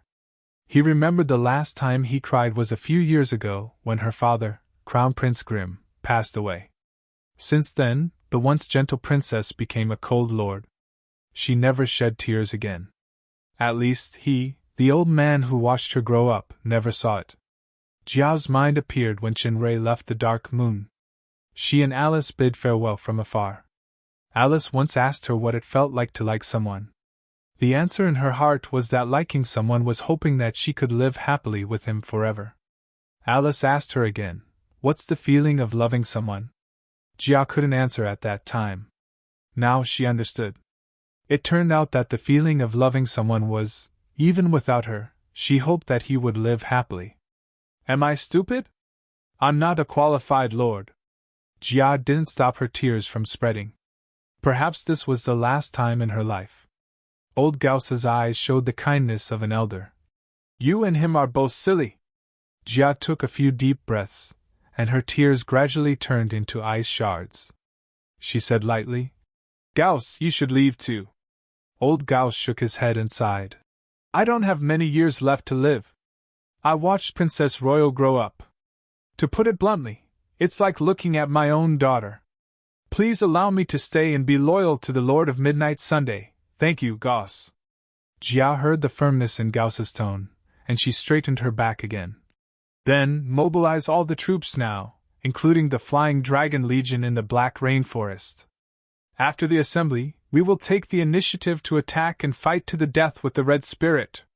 Chenrui left the palace and found Royce and Visasha. Sure enough, he learned that Kia didn't return all night, and he was even more anxious. Although he still faintly doubted Jia's attitude, Kia's life was in front of him. He couldn't afford to gamble. In any case, I must rush to town Jumo immediately and rescue Kia first. Royce got a wyvern, and Chenrui immediately rode on the wyvern. He didn't care about hiding, and he flew straight toward town Jumo at full speed. This wyvern of higher demon level was not brought by Chenrui from the Silent Night wetland, but it was originally a mount that Joseph used to travel between the Red Spirit and the Dark Moon. Although it was not comparable to the Demon King level mutated wyvern, its speed and endurance were far better than the griffin. About half an hour later, Chenrui arrived at town Jumo. The soldiers of Jumo town were highly vigilant towards the wyvern that suddenly descended from the sky. However, the captain of the guards was from the garrison, so he recognized the human financial officer and stopped the hostility of the soldiers. Sir Chenrui, where is Kaguli? Chenrui didn't have time to talk to these people, so he asked directly. Madam Kaguli is at the defense station. The defense captain just answered, and the human had disappeared, leaving only the wyvern to remind everyone that it was not an illusion just now. Kaguli is at the defense station. Then, Kia is probably not handed over yet. Chenrui rushed to the defense station at the fastest speed. The soldiers at the door only felt dizzy, and they couldn't see Chenrui's figure at all. Just when Chenrui rushed in, suddenly there was a warning. A figure flashed in front of him at a very fast speed. Almost at the same time, a powerful blow tore the air and struck like lightning. Chenrui hurriedly reached out his hand to block, and he staggered back 3 steps from the strong blow. Each step left a deep footprint on the hard ground. The super system immediately sent a prompt to convert the toxin. Even if he closed his eyes, he could know who made this blow. He immediately blurted out, Paglio! Didn't Paglio follow Athena to town Soto to deal with the Blue Lava Army? Why is he here? Chenrui's voice made the man's second punch stop abruptly in the air, then he suddenly accelerated and punched Chenrui's shoulder, fiercely. Damn guy, you just came back, and your strength has already reached such a level. Chenrui wasn't in the mood to joke with Paglio. Where is Kia? Look, It seems that a certain captain who values love over friendship is back. Another familiar voice also sounded. It was Lomont. This guy had already come out of his retreat. Although Analytical Eyes was not activated, Shenrui could feel that this guy's harvest was definitely not small. You're here too? Where's Athena? I'm here. Athena's voice came from the door of the defense center. Shenrui took a look. Not only Athena, but Kia was also there, followed by Delia. Shenrui faintly felt that he seemed to have neglected something with Jiao previously, but he couldn't think too much. He quickly stepped forward and hugged Athena tightly in front of everyone, then he hugged Kia. He couldn't help but kiss her. Great, they are all safe and sound, and my partners are all here. If I only know how to cherish it after losing it, everything will be too late for regrets. Although Kia was very bold when she was alone with Shenrui, it was the first time for her to be hugged and kissed by him in front of so many people. Her face suddenly blushed. Hey, Sir Captain, why don't you give me a hug? As soon as Lomont finished speaking, Shenrui had already rushed up and gave him a warm hug. However, this time he used his A-level strength. Lomont had already heard the protest of his bones that were about to collapse. Fortunately, Shenrui let go in time. Lomont's legs softened, and he almost fell to the ground. His face was bitter. Demon God above, you're too unfair to your left eye. I worked hard and used the power of the Evil Eye Tyrant to finally master the power of destroying evil, and miraculously broke through to the peak of Great Demon King. I didn't expect to be completely suppressed by the captain with pure strength without using any skills. It's not fair. That's right, in the captain's words, it's too unscientific. Shenrui let go of the most worried thing in his heart, and finally calmed down. He asked, Athena, what the hell is going on? Didn't you go to Town Soto in the south? We did go to the south, but it's not Town Soto, but another place. Princess Royal's real order is to let me retrieve the things buried there, which is all the property accumulated by the Dark Moon over the years, including a considerable part of the income of the Princess Retail Store and other shops. Originally, she ordered me to go to Leon Checkpoint and take Alice out of the Dark Moon under the escort of Tim's guards. We will flee to the Shadow Empire and join the Custer family. This morning, I suddenly received a magic message from Princess Royal. She asked me to come here and take Kia away. Shenrui finally understood. When the cold female lord ruthlessly tore his heart with the facts, the pain in her heart was 100 times more than his. Stupid woman, do you only know how to hide tears and pain under that cold mask? Kaguli hurriedly walked in from outside the defense office. When she saw Shenrui, she was stunned, but she didn't ask much. She said, Madam Athena, you must leave immediately. I have received the order from Princess Royal. The Dark Moon will send out all its main force to fight the Red Spirit Estate in the wilderness of Town Leith. Our army will arrive here in 3 hours at most. Shenrui was shocked. 3 hours, so fast. By the way, Shenrui, when Princess Royal gave me the secret order, she once said that if you come back, there is an order for me to give you. Princess Royal said that this is her last order, and you must obey it no matter what. As she said, Athena took out an envelope and handed it to Shenrui. The envelope was sealed with wax, and there was the seal of Jia's lord ring on it. It seemed that Athena had kept it without opening it. This was also Athena who valued commitment and duty. If it was Shenrui or another person, they might have opened it long ago. Shenrui took the envelope and opened it. There was only one sentence in it. I order you in the name of Jia. Lucifer, you must live.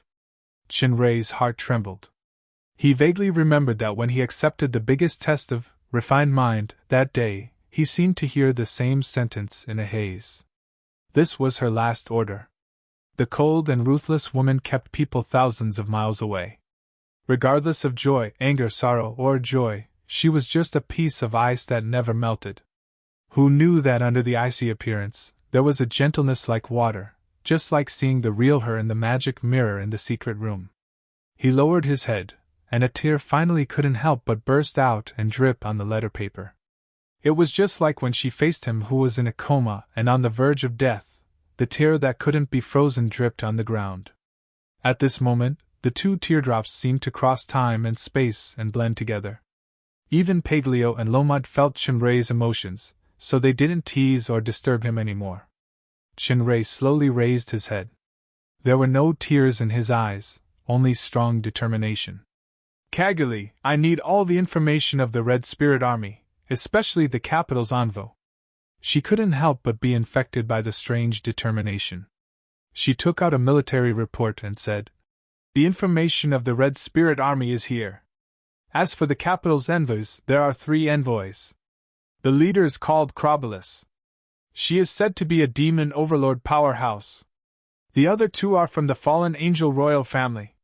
One is called Russ, an early stage of the demon emperor powerhouse, and the other is called Diak. His strength is not high, but he has a necromancer at the peak stage of the great demon king. Diak is in the blue lava army, while Crobolus and Russ are in the red spirit army." "Crobolus? It's actually her?" Chinray frowned secretly. "As for Diak, he is not a concern, but the necromancer beside him is a bit troublesome. Judging from the scene, the coalition forces of the Red Spirit and the Blue Lava Estate have an absolute advantage in terms of military strength and individuals. The Dark Moon really has no chance of winning. No wonder Jiao would use such a strategy to provoke me to leave." Unfortunately, time was tight. It was too late to resolve the grudge between Rala and the Poison Dragon. Otherwise, if he brought the fairy Miss Long back, he would not be afraid even if there were a few more demon overlords. However, according to the current strength comparison, it was not that there was no chance of winning. Athena looked at Chinray, who had been pondering, and she asked, "What do you want to do?" Chinray smiled slightly and showed confidence. "Athena, aren't you going to do something? But I once swore in the name of the Wales family in front of Princess Royal." Although Athena said so, her beautiful red eyes were glowing. "Don't forget, you are already my woman. According to the tradition of our hometown, you are now a member of my Chin family. That oath doesn't count, and you definitely don't want to leave like this. Okay, don't deny it. Your eyes have already betrayed you." When Athena heard him emphasizing that she was a member of the Chin family, in front of everyone, she was shy and happy. Chinray shook her hand and said to the Poison Dragon, "Paglio, Lomont, do you want to exercise? Or let's go meet the old enemy of a certain dead duck dragon?"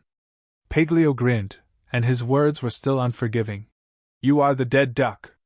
Your whole family is dead ducks." Lomont also chuckled. Only Cagali, who was kept in the dark, looked confused. Due to the current urgency of time, it was too late for Chinray to calmly mobilize the power at hand. Chinray's plan was for him, Paglio, and Loma to go to Town Daiko to obstruct and harass the Red Spirit Army, causing chaos in the Red Spirit Army. Athena went to Town Yenko in the south of the Dark Moon. There was an ancient battlefield there, and a subordinate who signed a master-slave contract with Chinray.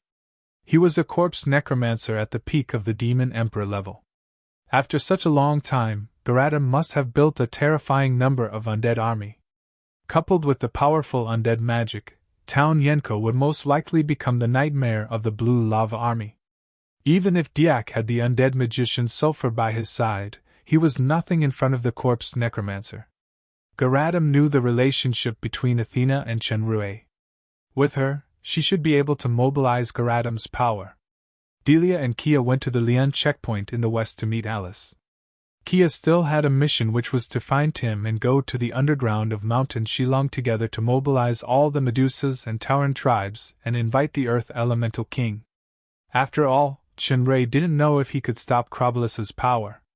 The identity of Charles definitely couldn't be revealed, especially with the Poison Dragon as an enemy. He only hoped to restrain her or lead her away. Finally, the Earth Elemental King would deal with Emerald Miss Long. Athena and Kia knew that it was an emergency now, so they immediately acted separately according to Chinray's arrangement. Chinray, Paglio, and Lomont went to Town Daiko at full speed. Chapter 385. On the way to Town Daiko. "It won't be long before you catch up with me." This was Paglio's long sigh. Shinrei was rarely modest. Not yet. When your seal is lifted in the future, I will be far behind Master Poison Dragon. Boolsh *T. Paglio glared at him. Don't think that I don't know. With your abnormal speed, it is only a matter of time before you enter that realm. The height you reach in the future may even be admired by me. Hee hee, it's good that you know. Be polite to me now. Be careful of my revenge in the future. Shinrei laughed unreservedly. I'm afraid of your King Dead Duck. If I don't bully you now, won't I be stepped on by you in the future? You two masters, slow down. Master Lomad can't keep up at the back. If I use Flash now, I won't even have the strength to escape later. Lomad at the back wailed with a pun. Then let's hurry up. Anyway, it's too wasteful for Delia to follow this guy. Let's just give her freedom earlier so that she can find a more reliable man.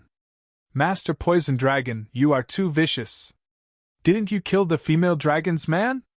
Why don't you sacrifice your body and repay the gambling debt with your body? Turn the enemy into a lover with the so-called Emerald Dragon. The three best friends reunited after a long time, and they bickered with each other, but their feet didn't stop. They rushed toward Town Daiko like three gusts of wind. The original townspeople of Town Daiko were either dead or fled. This place had completely become the barracks of the Red Spirit Army. In the central tent, the Red Spirit Lord Josh was listening carefully to the scout's report. Is the Dark Moon City gathering troops? Josh frowned. Didn't they promise to hand over the murderer who killed Joseph? A blond man of medium stature said. It seems that the enemy is determined to fight to the death with us. They are obviously weak, but they still have such courage. They are indeed the Lord of Midnight Sun's bloodline. Sir Josh, let's prepare to take the initiative to face the enemy. Let Princess Royal, whose hands have not been stained with blood, see what a real battlefield is. Sir Russ is right, but we have agreed with the Blue Lava Estate Lord to wait for his main force to arrive, then we will attack from both sides. I think we should try to maintain the confrontation situation first, and not move. It turned out that the so-called 7-day blood sacrifice of the Red Spirit Estate was a delaying tactic. The real purpose was to wait for the Blue Lava Estate army to attack from both sides and annihilate the Dark Moon's army in one fell. Even if it was only Josh's Red Spirit army, the current military strength and combat power still had an absolute advantage. The reason why he did not move was not because he was afraid of the Dark Moon, but because he had his own small calculations. As the saying went, killing 10,000 people would result in a loss of 3,000. The Dark Moon's 3 troops combined had about 50,000 troops. If he were to take all of them, the loss would definitely be much greater. With Josh's, as it is, tea for the king. Russ saw Josh's thoughts and smiled slightly. Madam Crobolus, what do you think? Crobolus, who was sitting on a chair and playing with gems, said absent-mindedly. Let's get rid of these guys as soon as possible so that I can return to the capital earlier. If the region didn't promise me a lot of benefits, I wouldn't bother to come to this damn place. My lady, you have the demeanor of a special envoy from the capital. Russ was secretly ashamed, and he said to Josh, It seems that Madame Crobolus is also thinking this way. Since the enemy is taking the initiative, if we avoid fighting, it will also affect the morale of our army. We may suffer unnecessary losses at that time. Although Crobolus seemed very unreliable, Josh did not neglect her at all because she was a real demon overlord level powerhouse. Josh thought for a moment, and he finally made up his mind. After I took the lead to bleed 1 billion black crystal coins at the Lord's meeting last time, my hands have become quite tight. The Dark Moon's economy has developed rapidly recently, and there are even treasures. Although it hasn't been long, there should be a lot of wealth. I might as well defeat the Dark Moon's main force in one go, then I will plunder crazily. Maybe there will be unexpected gains. As for the Blue Lava Estate, the Lord Titan has been overcautious and procrastinating. I have long been displeased with him. Titan, you came slowly, so don't blame me for not leaving you a mouthful of soup. Kaneda, pass down the order. The army will reorganize their equipment and set off in an hour. Prepare to meet the dark moon in the wilderness of Town Leith. Yes. Kaneda quickly took the order and retreated. At this moment, a herald reported. The magician, Lu, under the capital envoy Sir Diak, requests to see you. Isn't Diak at the Blue Lava Estate? Did Titan's army arrive in advance? Josh's eyes lit up. Let him in quickly. Soon, a fair-skinned black-haired man walked in. He was wearing a grey robe, and his skin looked a little pale. He was the undead magician under Diak, Lu. Greetings to all the sirs. Lu bowed. You came at the right time. Josh asked. When will Titan's army arrive? Lu replied. The army was obstructed in town Soto. It seems that Athena, the daughter of the first General George, led the army to harass, but Sir Titan has defeated Athena. The army has crossed town Soto and is heading toward town Yenko. It will probably take about 3 days at the earliest to arrive. Athena alone is enough to trap his army? Isn't it because he is afraid of General George? Josh smiled contemptuously. Humph, he will only arrive in 3 days. By then, he can only clean up the mess. Sir is right. Sir Diak has been urging Lord Titan, but unfortunately. Lu smiled apologetically and said to Crobolus, Madam Crobolus, Sir Diak has one more thing that he wants me to report to you alone. He said that Sir is very interested in something. Interested in something? What I'm interested in. Crobolus was originally lazy, but when she heard this, she became spirited. She got up from the chair and said to Lu, You come with me. Seeing Crobolus swaggering out of the big tent with Lu, Josh and Russ looked at each other and smiled bitterly. However, the strength and status of this lady were there, so it was reasonable for Diak to curry favor with her. Crobolus grabbed Lu and came to a secluded house, which was where she rested. She asked, You came together from the capital, so you should know what I like. If you dare to lie to me, I will poison you and Diak into a pool of ashes. Hearing Ms. Emerald Dragon saying, Old lady, and this lady, a strange smile flashed across Sulphur's face with his head lowered. Lu whispered a few words to Crobolus, and he took out a piece of animal skin.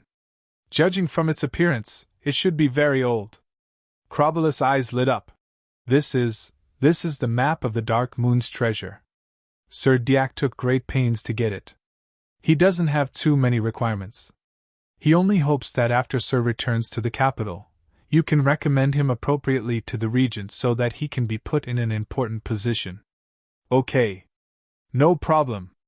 As long as she said a few words, she could get the treasure map. Of course, the more Crobolus got such an easy business, the better. Miss Emerald Long immediately showed doubt again. Why doesn't Diak go treasure hunting himself? To be honest with Madam, after Sir Diak and I got this treasure map by chance, we studied it for a long time, but we couldn't understand it. We know that Madam is knowledgeable, so we planned to do a favor and give it to Madam. Crobolus looked at the treasure map, and her eyes were brighter. Of course you can't understand it. The picture on it is a dragon. Miss Emerald Long was excited, and she almost revealed the secret. She quickly shut up and showed a reluctant look. Well, since you told the truth, I will reluctantly agree to that guy's request. Lu hurriedly saluted. Thank you, madam. I have to return to the south, so I will leave first. After Miss Emerald Long dismissed the undead magician, she studied the treasure map seriously. There are a lot of dragon inscriptions, some of which I still can't understand, but this mark shows that the real entrance to the treasure will only open once every 3 months. According to this calculation, it should be today? It will open in more than an hour. By the way, Diak is likely to have made a few copies of the treasure map, or he will give it to Prince Obsidian. If I wait for 3 months to come again, I'm afraid I can't. Taking advantage of this best opportunity now, I must get that mysterious treasure. After Miss Emerald Long made up her mind, she immediately went to the big tent, claiming that there was an emergency, so she needed to leave for a while. Seeing that the army was about to fight, the demon overlord powerhouse who was holding the line had to leave. Josh and Russ were helpless about this.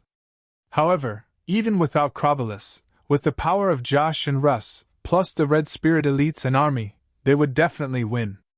After watching Chrobulus leave town Daiko, an ordinary Minotaur soldier guarding the door showed a strange smile.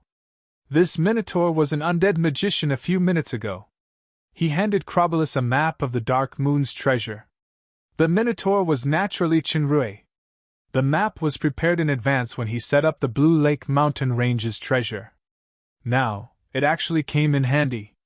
Piglio separated from the two on the way and went to the treasure of the Blue Lake Mountain Range. At that time, he would use the geographical advantage of the dragon inscription magic circle to entertain the enemy's widow. When Shinrei handed the map to Chrobulus just now, the true analytical eyes showed that the Emerald Dragon's comprehensive strength was SS. The attributes were Wind Attribute, Poison Attribute. The S level should be the level of the Demon Overlord.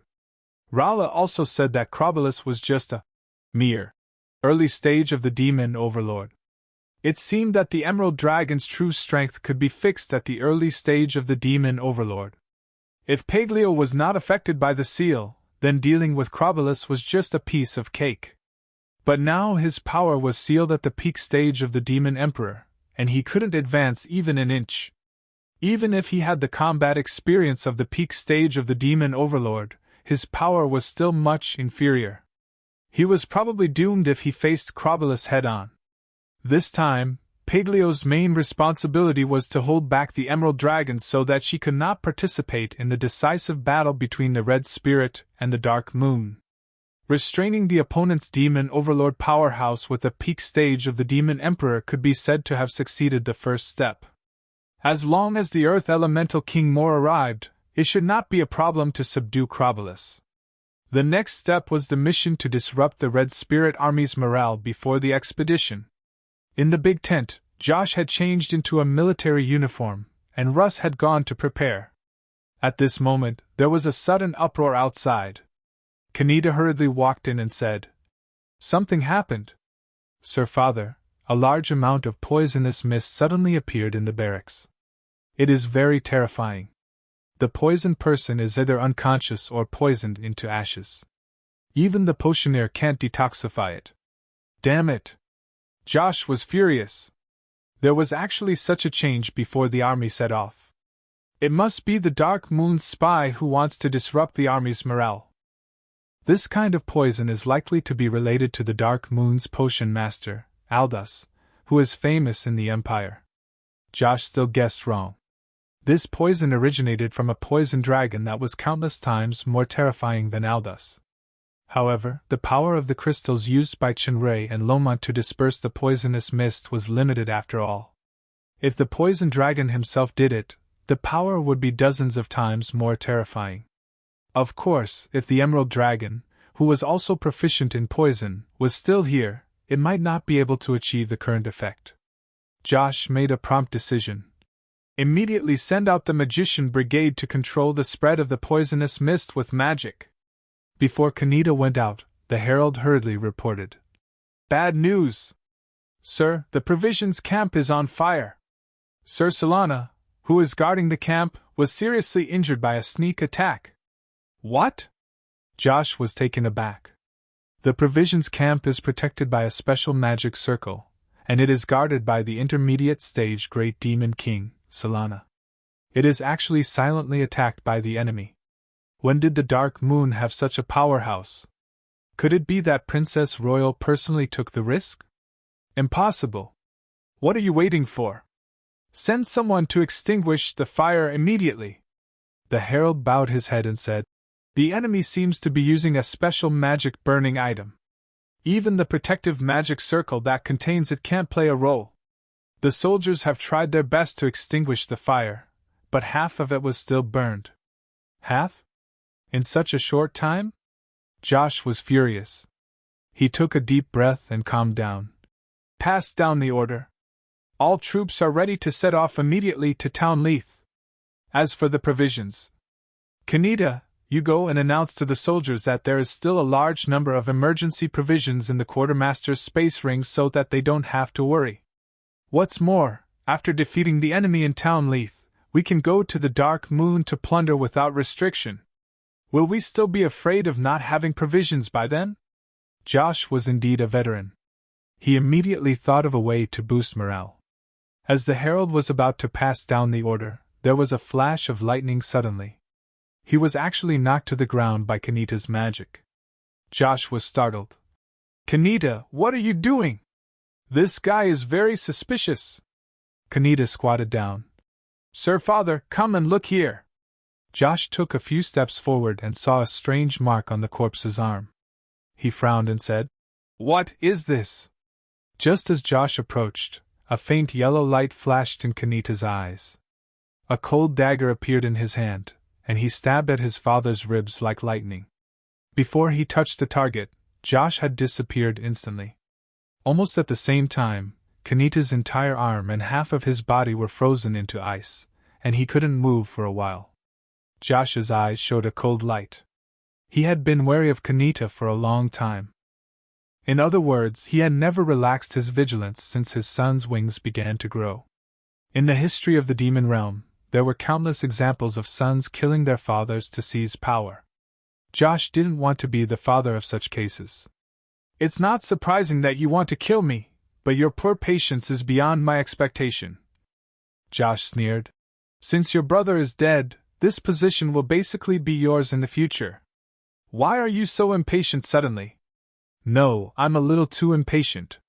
If Kanita wants to make a move, he probably won't choose this time, and he will make a move with such a small opportunity. Also, Kanita's eyes seem a little dull. There's a problem. As soon as Josh was distracted, the corpse on the ground suddenly bounced up like lightning. A terrifying sharp aura went straight to Josh's throat. Josh was shocked. He never thought that the corpse that had died long ago and was the least likely to make a move was actually the real fatal move. This corpse was, of course, Chunrei. He came this time for another important purpose in addition to the morale-damaging harassment tactics of poisoning and burning food supplies: beheading. Kanita was previously subdued by Chunrei and turned into the puppet of the god-eating mask. Then, he deliberately exposed the appearance of being controlled to distract Josh and staged the climax of assassinating Josh. This unexpected attack came suddenly. Even in the eyes of Josh, who was at the intermediate stage of the Demon Emperor, the power and speed of Chunrei's blow had reached a terrifying level. The biggest weakness of the magic trainer was close combat. Josh, who had just used teleportation, could not dodge at all. In the blink of an eye, before Josh could release his protective magic, the palm knife containing a strong and sharp aura had already hit his throat. In an instant, Josh's whole body seemed to be wrapped in a layer of crystal. This knife shattered the crystal. Josh's face was pale. As he retreated hurriedly, the opponent waved his knife again. This attack was a few meters away, but the sharp sword aura seemed to cross the space as if it was slashing from above. Although it was in a hurry, Josh still reacted. There was already an ice shield in front of him. Although this ice shield looked very thin, it was condensed by a mysterious territory power. It had a strong defensive ability. Even if a real blade attack was on it, it could not be broken. However, the ice shield containing the mystery of the territory was still as weak as paper in the face of this attack. It was instantly split into two. It was not that Chunrei's power had far exceeded Josh's, but it was because this blow just activated the defense-breaking attribute of Aura Breaker. Josh's complexion changed drastically. The remaining momentum of Aura Breaker had not stopped. It hit the top of his head, and something seemed to explode. Josh's entire body distorted strangely. He was instantly pushed away by a mysterious force, tearing the tent apart. Josh, who had escaped death twice, had a panicked expression in his eyes. As a lord who had been practicing magic all his life, he always had one or two life-saving items to guard against close combat. The two lightning-fast attacks just now had actually completely scrapped his two magic items. The horror was evident. At present, there were no similar life-saving items. If he was hit by the opponent again, he would definitely end up with his head separated from his body. Josh did not dare to slack off at all. His whole body exuded a chilling white mist. Symbols appeared one by one. He was obviously going all out. Chapter 386. Although the battle between Chinrui and Josh in the tent was short, the movement had alarmed the nearby guards. Many guards quickly arrived and blocked in front of Josh. Not far away, Russ' figure also flew over quickly. Chinrui missed his attack. Seeing that things couldn't be done, he secretly sighed in pity. His mind turned sharply, and he controlled Kaneda to show a sober appearance. He shouted, "Someone come quickly! There is an assassin!" This cry immediately caused a large number of soldiers to rush here. Chinrui laughed, rose into the air, and waved his hands. Several huge light balls appeared and whizzed in all directions. Suddenly, the ground shook violently, and there were continuous explosions. The nearby soldiers were either dead or injured. It was chaos suddenly. Before Chinrui landed, a black flame containing terrifying and destructive power flew from the side. It was the dark flame emitted by Russ. Chinrui didn't avoid it. His hands glowed with bright starlight. With a pull, the dark flame flew toward the soldiers rushing in front. Wherever it passed, the soldiers were all turned into ashes. Russ was horrified. It was the first time he saw someone who could crack the Lucifer royal family's most powerful bloodline talent like this. This was Chinrui's new skill, star diversion. However, Chinrui's original intention was to lead the dark flame to Josh, but the control of this skill didn't seem to be very good. As a result, it was transferred to the soldiers. This move shocked Russ. A huge sword appeared in his hand, and his face was solemn. Seeing more and more soldiers rushing over, Chinrui didn't want to continue fighting. He bounced his feet again and floated in the air. Under Kaneda's order, the soldiers pulled their bows and prepared to shoot arrows. Suddenly, there was a roar similar to an explosion in his ears.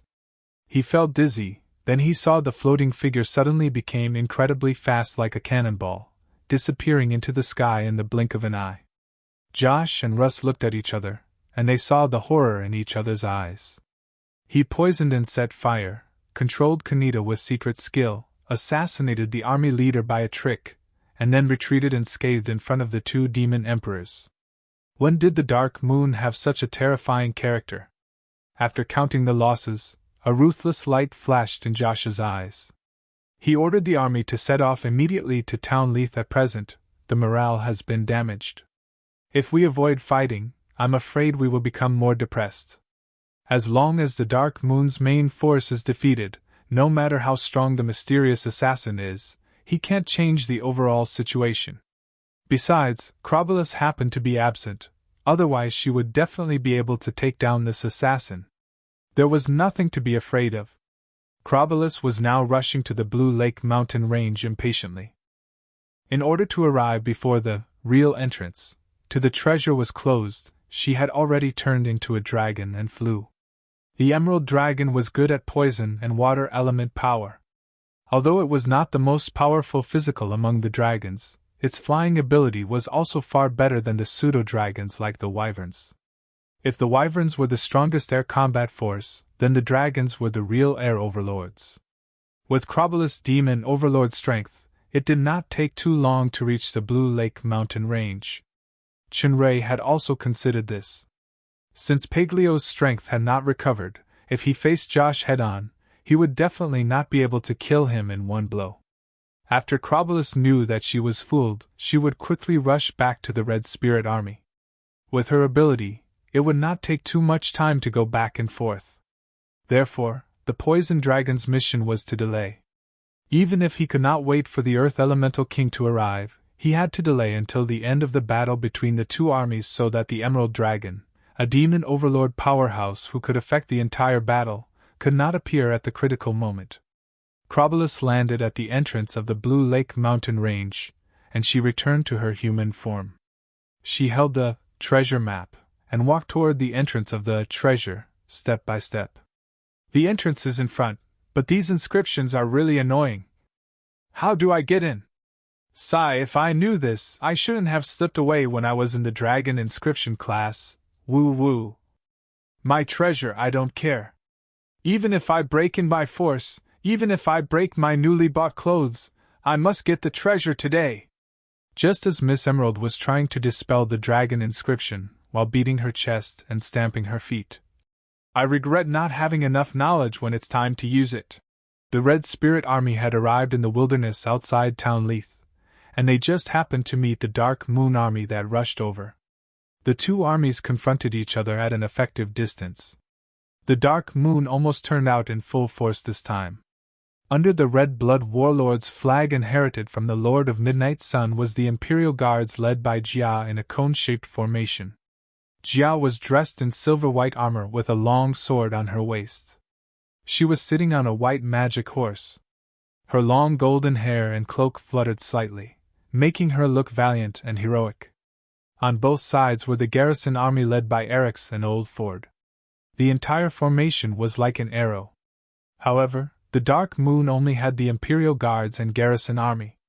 There was no trace of the West Route army. The two armies combined were barely close to 40,000 people, and the exact number of the Red Spirit Army in 3 semicircular formations was 83,000 people. This did not include the soldiers who were injured by the poisonous mist and chaos. The situation of the outnumbered was clear at a glance. The Dark Moon's formation made Josh frown secretly. Isn't it said that the Dark Moon's Princess Royal is calm and wise? She has the demeanor of the Lord of Midnight Sunday. Why did she put on a charging formation as soon as she came up? Is she really going to risk her life in this place today? As the saying goes, those who are ruthless are afraid of those who are desperate. If Jia really planned to perish together, the loss of the Red Spirit Army would probably be even greater than expected. Red Spirit warriors, look at the poor Dark Moon Army. Their armor is disheveled, their swords and spears are crooked, and their numbers are pitifully small. Their faces are clearly written with fear and panic. What's more pitiful is that they have a commander who doesn't know the art of war at all.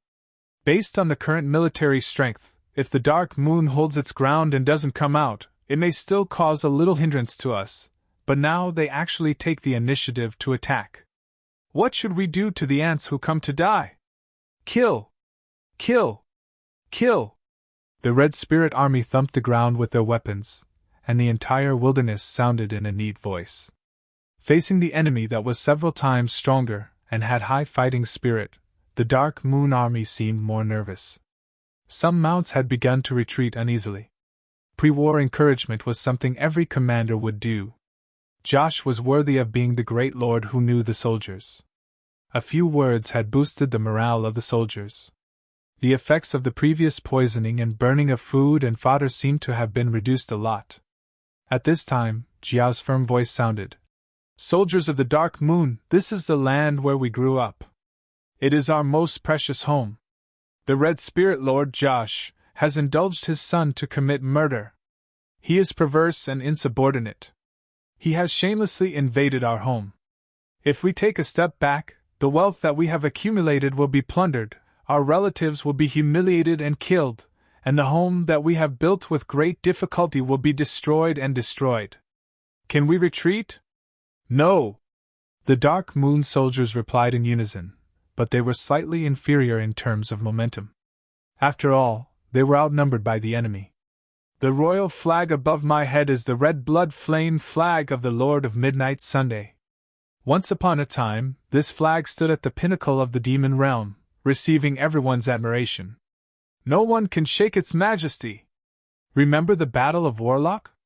The Lord of Midnight Sun defeated the 30,000 soldiers of the Bloody Empire with 7,000 people. Today, under the guidance of the royal flag, we will pierce the throat of the enemy with the sharpest long sword with the boiling blood in our chests to recreate the glory of the Lord of Midnight Sun." Jia's voice resounded through the audience. "In the name of Jia, Lucifer, in the name of the grandson of the Lord of Midnight Sun, I now grant the Imperial Guards the name of Red Blood and the Garrison Guards the name of Flame Light. The glory of the Red Blood Flame Light will reappear in the demon realm." The Dark Moon Army suddenly became hot-blooded, and they shouted the slogan of the demon realm's Lord of Midnight Sun's army back then. "The Red Blood Flame Light is invincible." Although the Lord of Midnight Sun had died 400 years ago, the prestige of the top powerhouse and the demon realm's military god was still deeply rooted in the hearts of the people. Even the Red Spirit Army couldn't help but be terrified. With Josh's identity, he took the initiative to crusade against the territory of Princess Jia, the direct descendant of the Lord of Midnight's Sunday. Even with the special permission of the capital, he couldn't get rid of the name of fighting against the superior. Josh felt that his side's morale was suppressed, so he changed his mind and used another move. A rider in the Red Spirit Army took a few steps forward, and his voice sounded, "Brothers of the Dark Moon. I'm Carl, the mechanic master of the Melon family. I'm now serving under Sir Josh. At present, the Melon family's patriarch Sook has launched an attack in the Dark Moon City and controls the entire Dark Moon City. Your relatives and friends are already under the control of Sir Josh. As long as you put down your weapons and surrender, not only you but also your relatives can be spared from death." Cutting off the way of retreat was a taboo for the military. As soon as these words came out, the Dark Moon Army suddenly became restless. Fortunately, another voice sounded immediately. "Sook. Melon rebelled in the Dark Moon, and he has been beheaded by me, Ford. Seifel. The Melon family was completely annihilated. Princess Royal has ordered the deprivation of the Melon family's surname. Sook's head is here." A head was thrown out far away. Some sharp-eyed Dark Moon soldiers recognized that it was indeed Sook's head. When Carl Melon on the opposite heard that his family was annihilated, he was so angry that he actually fainted. Jia received a signal from old Gauss next to her. While the morale was high, she clenched her long sword and pointed at the enemy. Rows of cavalry appeared at the front of the team, ready to charge. Although it was her first time on the battlefield, although her palms were already sweating, although she could feel her violent heartbeat, she still looked calm and firm on the surface. She knew that she was the core of the Dark Moon Army. If she showed cowardice first, then the entire army would collapse without a fight. That man should have evacuated safely with Alice. Perhaps this is really the last battle. "Please bless me, Father! Lord of Midnight's Sun!" Josh didn't expect the other party to be prepared, so this move was self-defeating. He waved the flag in his hand, and the front army raised their spears, ready to fight. "Officers of the Dark Moon! Soldiers!" Josh's figure slowly floated up. There were several strange symbols around him, and a powerful aura exuded. "I, Josh Alvin, was entrusted by the capital regent to promise to give you one last chance of survival before destroying all of you. The official position of the officers who surrender will remain unchanged, and there will be other rewards. The soldiers who surrender will be spared from death along with their families. If you are still stubborn, I will massacre the Dark Moon. Ford. Seifel, if you surrender now, I can promise in public that I will not care about your mistake of destroying the Melon family, and I will continue to put you and your son, Tim, in an important position. Also, the human financial officer, Chun-Rui, you can continue to serve as the financial officer in charge of the economy in my Red Spirit estate to maximize your talents." Originally, the Dark Moon was already ready to fight. When Josh suddenly made this move, the people who were called showed some hesitation. Old Ford took the lead and shouted, "Don't pay attention to this scam!" At this moment, a figure riding a horse stepped out of the formation in the Dark Moon formation. Jia hadn't officially ordered the cavalry to charge yet, and this person stepped out first. Obviously, he heard Josh's summon, and wanted to be the first to surrender. At this critical moment, there is actually a traitor who appears first. That was great! Josh secretly rejoiced in his heart, and he secretly made a gesture. The herald understood and immediately ordered the front army to prepare for assault. He was ready to launch when the Dark Moon's morale was the most shaken. Seeing this figure, Jia's pupils suddenly shrank. Chun-Rui! Shouldn't he have left with Athena, Alice, and the others? Why is he here? The Dark Moon's army has begun to stir. Princess Royal's most trusted financial officer is actually preparing to surrender to the enemy? Some soldiers had already aimed their drawn bows and arrows at Chun-Rui. As soon as Princess Royal gave the order, they would immediately shoot this traitor. Shinrei rode his horse a few steps forward, then he stopped. He suddenly turned around and glanced. What he looked at was not the bows and arrows, but Jia under the red blood flame flag. The beautiful princess with fluttering blonde hair and white armor. The woman who gave him the last order. Although it was just a glance, Jia read a lot from it. Some of them were even not felt before. Perhaps this is telepathy. Shinrei smiled slightly at Jia. He turned his head, faced the Red Spirit Army, pulled out a sword, and pointed it at the Red Spirit Army. This was not what a surrendered person should do. The Dark Moon's army held their breath.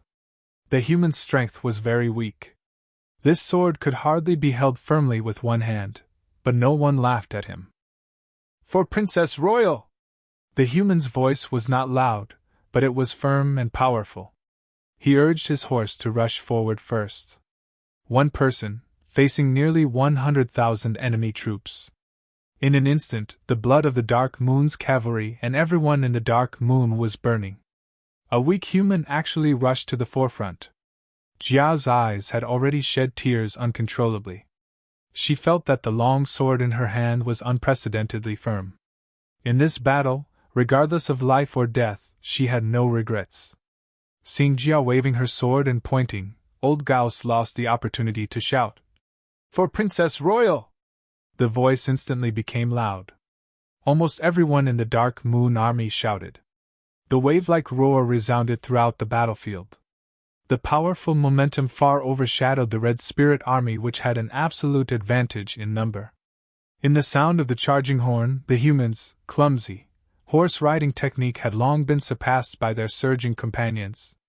The Dark Moon's cavalry rushed toward the Red Spirit Army like an unstoppable tide. The Dark Moon actually has such a cavalry. Facing the powerful momentum and charge of the Dark Moon cavalry, Josh didn't expect his last brilliant plan to become the biggest failure. He gritted his teeth in hatred. Now that the momentum was firmly suppressed by the opponent, he hurriedly ordered the army to reorganize to face the enemy. Chapter 387. Although Josh was surprised, he did not panic. Although the cavalry's mobility and impact force could be fully exerted in the wilderness, this team of cavalry only had about 3,000 people at best. No matter how great the threat was, it was limited. Not to mention, the Red Spirit also had cavalry. He immediately ordered, "Magician Brigade, prepare your magic! Archers, shoot!" Rows of archers raised their long bows and shot a rain of arrows into the sky. However, the cavalry's loss was not very big. They were all equipped with shiny silver light armor and shields. Their powerful mobility and effective defensive devices greatly reduced the lethality of the arrows. At this time, Kaguli, who was rushing at the front, shouted. All the cavalry took out a strange bow. To be precise, it was a crossbow. They fired crossbow arrows into the sky above the Red Spirit Army. The Red Spirit Army burst into disdainful laughter. The range of crossbow arrows is much closer than the bow, and it is difficult to load. What's the use of shooting arrows into the sky from such a long distance? At this moment, the arrows in the sky that were about to be exhausted suddenly exploded. Countless smaller arrows were ejected, shooting toward the Red Spirit's front army like a second-level rocket. This change was so sudden that the Red Spirit front army almost had no time to raise their shields. What was even more terrifying was that these small arrows could actually explode. They were equivalent to small magic bombs, but the attack range was very wide. In the continuous explosions, it was chaotic for a while with heavy casualties. Josh's face was livid. At such a long distance, the crossbow is actually more powerful than the bow. It simply subverts the conventional law of long-range warfare. When did the demon realm have such a weapon? When the front army was in chaos, the cavalry had already closed the distance.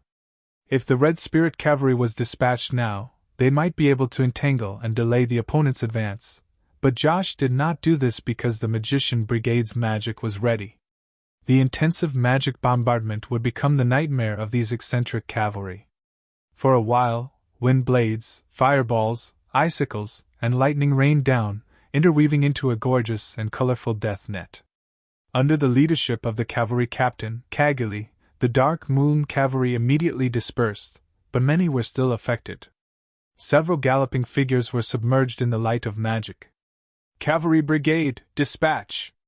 Josh seized the opportunity and gave an order.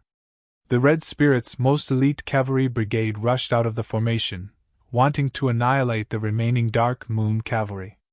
However, the Dark Moon cavalry was contrary to common sense. They did not confront them. Before the other party approached, they turned around and left. However, as they ran back, they fired crossbow arrows behind them. It was still the kind of strange crossbow arrow that could split and explode. Its killing range was very wide. In the explosion sound, the Red Spirit's cavalry fell off their horses. Obviously, the Dark Moon's cavalry did not load the crossbow arrow just now. It seemed that the crossbow could be fired more than once. Seeing their companions falling down one by one, the Red Spirit's cavalry chased with red eyes. They couldn't wait to catch up and chop the enemy into meat sauce, but the Dark Moon's fighting style was very obvious. They just played long range and didn't give them a chance to approach. Josh miscalculated, and his heart was bleeding. These cavalries are the elites of the Red Spirit. They are all piled up with a large amount of black crystal coins. Now facing the Dark Moon army, who is obviously weaker than us, we actually lost so much. In desperation, Josh had to order the cavalry to return. Although he was full of anger, the Red Spirit's cavalry still faithfully executed the order. It can't be helped. We can't catch up with them, and we can't hit them either. We can only be beaten. What can we do if we don't know how to come? At this moment, the Dark Moon's cavalry turned back very abominably. They actually took the initiative to shoot at the Red Spirit. It was that kind of crossbow arrow again, and they had learned a lot. The formation was scattered. Even the magic of the Magician Brigade was difficult to cause effective large-scale damage. A large number of Red Spirit's cavalry fell again. Not only the soldiers were furious, but Josh himself almost wanted to curse out loud. Are they done yet? These magic crossbows were researched by Tonk of the Cloak Gang under the guidance of Master Xingxing. Each crossbow could be fired 5 times. Each Dark Moon's cavalry was equipped with 2 crossbows, but due to the high cost and limited quantity, they could only be equipped with this cavalry at present. Sir Josh, Russ frowned. The opponent is very cunning. It's better to order the whole army to assault. In the face of pure power, all tricks are just illusory. Josh gritted his teeth and nodded. He regretted deeply in his heart. If I didn't want to preserve my strength, the cavalry brigade would not have suffered such a heavy loss. At least nearly 2,000 elite cavalries were lost just now. Although the Dark Moon won a small victory with the power of the strange crossbow, the advantages and disadvantages of the military strength of both sides were still obvious. Even if I don't take the lead, even if I suffer unexpected losses, I must kill all these reckless guys from the Dark Moon. The heavy horn sounded, and the Red Spirit army began to adjust their formation quickly to prepare for the assault. While paying attention to the battle situation, Jia had been looking for Chen Rui, who rushed out just now. The strange thing was that she never found him. Hearing the sound of the opponent's horn, she knew that the real test was coming, and the cavalry's magic crossbows were about to run out. She immediately ordered the cavalry to retreat quickly. In the sound of the horn, the Red Spirit army rushed over like a black tide. Although the morale of the Dark Moon had been greatly encouraged in the previous small victory, it was inevitable to show a trace of uneasiness in the face of an enemy that was more than twice their own. At this moment, Josh suddenly sensed something and looked into the air. In his sight, a group of black dots were rapidly enlarging. There were actually nearly 1,000 of them. Josh and Russ were shocked at the same time. They said in unison, "Wyverns! So many wyverns? Could it be the Dark Moon's Air Legion? Impossible! It is impossible for a general estate to have so many wyverns. Let alone the Red Spirit, even the capital's only Dragon Cavalry Legion is only 1,000 people. How can a desolate and poor place like the Dark Moon have an entire Dragon Cavalry Legion?" Could it be that the battle between the two armies has alarmed a large secret wyvern tribe in the surrounding area? There are people on the wyverns! Josh's eyesight was even better than Russ, and he exclaimed. The wyverns quickly proved the suspicions of the two demon emperors with their actions. Strange things fell from the wyverns' backs and fell into the charging formation of the Red Spirit army, and they suddenly burst open. This was not a drizzle like the previous exploding arrows, but a magic explosion with a large area of destruction. For a while, sparks splashed everywhere, and the ground shook. In just a few rounds, the Red Spirit army, which was in a dense state of charging, suffered heavy casualties. The speed and high speed of the wyverns made it impossible for the archers to effectively kill them. The team of mages immediately launched an attack on the wyverns. However, the wyverns were extremely powerful. A few swoops had scattered the team of mages. Some mages were swept by their poisonous claws and died on the spot, while others were grabbed and thrown from a high altitude, their tendons broken and their bones fractured. The Air Force and the Army were indeed not on the same level. However, no matter how strong the wyverns were, their numbers were limited after all. Facing the tens of thousands of Red Spirit soldiers, in addition to killing, it was more of a deterrent effect. The Dark Moon Army did not expect that they still had such a powerful Air Force hidden on their side. All of them showed excitement in their eyes. When the Red Spirit Army fell into chaos and panic, and the morale of their own side rose to the peak, Jia finally issued a decisive order to charge. The arrow formation of the Dark Moon Army began to charge forward. The previous battle still had the elements of skills and probing. Next was the real hand-to-hand combat. The Red Spirit's morale was continuously hit, especially when they were constantly attacked by the wyverns in the air. The morale of the army was shaken. On the contrary, the Dark Moon's morale was high. Coupled with the excellent equipment that Jia forged at great cost, they actually faintly gained the upper hand for a while. Josh didn't expect the scene to be completely unexpected. He knew that he must solve the biggest hidden danger of the wyverns in the air. He immediately soared into the air. Just as a wyvern swooped over, the marks around Josh's body flashed with a strange light, exuding a terrifying chill. He swept past the wyvern. The wyvern and the knight on its back quickly froze at a speed visible to the naked eye. The wyvern could no longer flap its wings. It fell to the ground from midair, and its body shattered like an ice sculpture. The powerhouse of the Demon Emperor realm had the ability to fly in the air without the support of magic. Russ on the other side had the bloodline talent of flying, holy wings. He waved the great sword wrapped in flames in the air, and the black flames hit a flying wyvern. The wyvern howled miserably and instantly turned into ashes. Jia had been paying attention to Josh's actions. Seeing that Josh and Russ, the two demon emperors, finally made a move, she knew that there was no demon emperor on her side who could match them except her. If this continued, the Wyvern Legion would be destroyed, and the battlefield would be reversed. She couldn't care about the danger at the moment. Two pairs of black wings appeared behind her, emitting a faint light, and she flew toward Josh. Josh was already prepared. He pointed his finger, and a cluster of ice flame flew toward Jia. Jia's purple pupils instantly turned black and white. A snow-white long sword appeared in her hand. She drew a sharp light arc and slashed at the ice flame. The ice flame was split into two. "Oh!" Josh was slightly surprised, then he showed a firm expression. "I didn't expect Princess Royal Highness to have reached the Demon Emperor realm.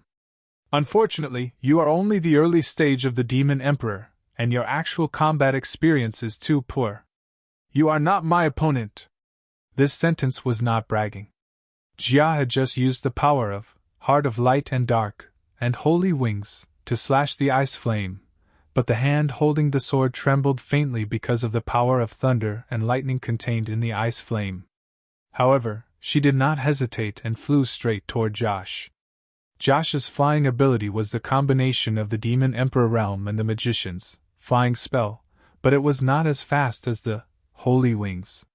Once Josh got close, even if Jia's strength was far inferior, she would fall into an extremely passive position. Josh had rich combat experience. Of course, he would not let Jia approach so easily. The symbol in his hand shone brightly. Jia felt an invisible shock coming toward her. She blocked with her sword, and she was blown away by the powerful shock wave. She finally stabilized her figure in the air. At this time, Russ's figure had appeared behind her like a ghost. The great sword with the terrifying, dark flame slashed down. Jia was in a power vacuum period, so she couldn't avoid it. At this moment, a figure instantly appeared beside Jia. This powerful sword slashed on the blue light shield that appeared at the same time, but it only left a faint crack. The dark flame seemed to be absorbed by the light shield. This was a man in a cloak. A strange mask was faintly visible on his face, and his true face could not be seen. Russ was taken aback. He slashed again, but he still couldn't break the light shield. The cloaked man had opened his 5 fingers and aimed at him. Russ knew that it was bad, so he quickly retreated. 3 huge light balls were ejected one after another toward Russ. If he didn't see the opportunity early, he would have been hit. It's him. The mysterious powerhouse who launched the assassination previously. Seeing the familiar light balls, Russ and Josh understood at the same time. Immediately afterward, the figure pulled Jia and teleported again to avoid Josh's ice storm. The blue transparent shield looked a little familiar to Josh, but he still didn't associate it with a human. Not to mention that it was impossible for the human to appear here. Even if he was real, it was impossible for him to withstand Russ's 2 swords that contained dark flame. On the other hand, Jia's eyes widened in an instant. Double teleportation. Protective shield. The impression is too deep. It's that guy. The enemy who once sneaked into the Dark Moon Palace, stole the God-eating mask fragment, and peeped into my biggest secret. He is also the biggest enemy of the Lucifer royal family. See? Boo! This enemy, who had disappeared without a trace, actually appeared at this time and inexplicably saved her. There was a strong murderous intent in Jia's eyes. The long sword in her hand stabbed toward the cloaked man without thinking. Although Josh and Russ were also enemies, the battle with them was only an internal struggle of the fallen angel empire. The Beelzebub royal family was the biggest hidden danger of the entire empire. As a descendant of the Lord of Midnight Sun, he would never betray the entire empire for some benefits. Even if he saved me just now, there must be a conspiracy. No matter what, this biggest enemy must die. The long sword in Jia's hand tightened. It had been caught by the opponent with his bare hand, and she couldn't move an inch for a while. Jia's eyes quickly began to turn black and white. She was obviously going to use the strongest power of Heart of Light and Dark. "Stupid woman," the cloaked man said. "Do you still remember?" These 3 words. The familiar voice fell into Jia's ears like being struck by thunder. This stupid woman was what she said to herself in the council hall of the palace last time. This was one of her secrets. Only that man knew, understood, and understood. No. Can. A few hours ago, I thought I had forgotten these 3 words, but now, the memory in my heart is clearer than ever. In any case, you should remember a certain promise. Next time, when I say these 3 words, you can't kill me. This was her promise at the beginning. If you want to know the truth, survive this battle. Then I will wait for you in a place that only you know. A subtle voice sounded in Jia's ears. As soon as the words were spoken, the cloaked man had turned into a wisp of smoke and flew toward Josh. Jia took a deep breath and forcibly suppressed the horror and doubts in her heart. Yes, survive. Then wait for him to answer personally. No matter what, I have to know that answer. Princess Royal, who had made up her mind, put aside all the distracting thoughts. She stood in the air and pointed the long sword at Russ in front of her. An unprecedented powerful momentum burst out. Russ and Jia were both early stage of the Demon Emperor. Although they had more experience and strength, they did not dare to neglect. 2 pairs of black wings also appeared behind them. The great sword was placed in front of their eyebrows. With a whoosh, the black flame burned. Without the restraint of Russ and Josh, the wyverns began to attack the Red Spirit's army crazily again. The rear army and the middle army of the Red Spirit became the target of intensive attacks. The battle entered a stalemate, and it was in a stalemate for a while. From this situation, the outcome of the battle between the leaders of both sides in the air would determine the outcome of the entire battle. Chapter 388. Town-Leith Wilderness. On the ground, the two armies were fighting with no regard for their lives. Everyone's ears could no longer hear any unnecessary sounds, and their blood-red eyes could only see each other's enemies. The individual strength of an ordinary soldier seemed insignificant in this kind of war, but when an individual's strength was integrated into a large group, along with the group's momentum and movements, it gave off a feeling of invincibility. This was morale. Although the Red Spirit's advantage in military strength and combat power gradually manifested after a long time, the Dark Moon still persisted in fighting with this brave morale. In the air, in addition to the whistling wyvern, 4 faint smoke-like shadows were constantly moving, colliding, and changing their figures. Josh's face had cold sweat. The strength of this cloaked man is clearly only the early stage of the Demon Emperor, but I, the intermediate stage of the Demon Emperor, am completely restrained. I can't actually exert my powerful compound magic. Moreover, I will be killed by the opponent if I'm not careful. What is the origin of this guy? Why does he want to help Jia? I saw that there seems to be some strange entanglement between him and Jia just now. In any case, I must kill this dangerous enemy today. Otherwise, I'm afraid this Sherwin war will suffer an incredible reversal. Josh shouted. His voice overwhelmed the noise of the entire battlefield.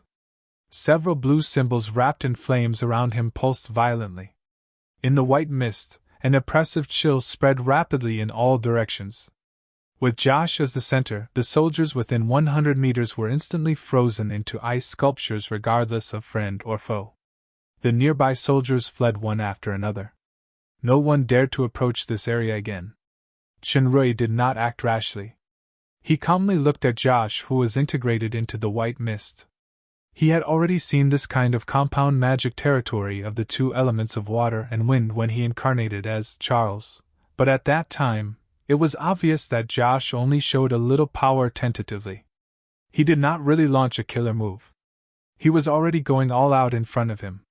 The several blue symbols burst apart, and the battlefield suddenly disappeared. An ice and snow space filled with wind, snow, and mist appeared in Shinrui's sight. Josh's figure was nowhere to be seen, but a large group of huge figures loomed in the white mist. When he looked closely, it was a group of ferocious demonic beasts. Their bodies were more than 2 meters tall, and they had sharp claws and wings. Their bodies were shining with a faint crystal light as if they were condensed from some kind of ice crystal. They rushed toward Shinrui. Shinrui punched and hit the one at the front. A large area of cracks appeared on the demonic beast's body. Half of its body was broken, but it was still waving its claws as if it didn't know it. It didn't seem to feel any pain. He saw the enemy stabilized his flying figure, shook his neck indifferently, and shook the remaining sparks in his hand as if the powerful lightning attack just now was just a small illumination magic. Josh couldn't believe his eyes. The strength of this cloaked man is obviously slightly weaker than me, but he relied on his strange talent and secret skill to make me fall into a passive position previously. Now, this is not outside, but his ice and snow territory.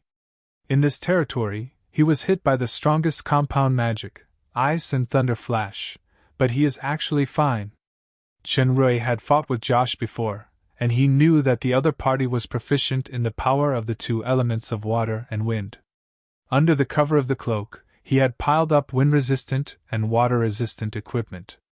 Coupled with his own magic-resistant characteristics, it was indeed easy to bully Josh. Moreover, after the baptism of the fairy dragon's strongest demon overlord-level lightning magic, Josh's attack was just a drizzle. However, Shinrui had no way to break the opponent's territory for a while, especially the characteristics of division and reorganization.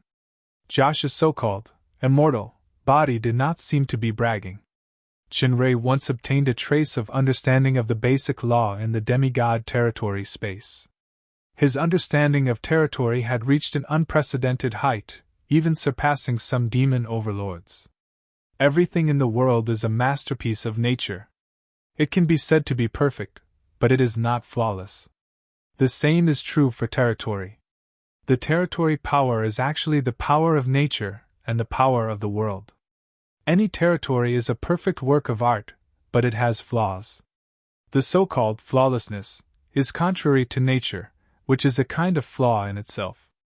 I must find the flaws of this territory.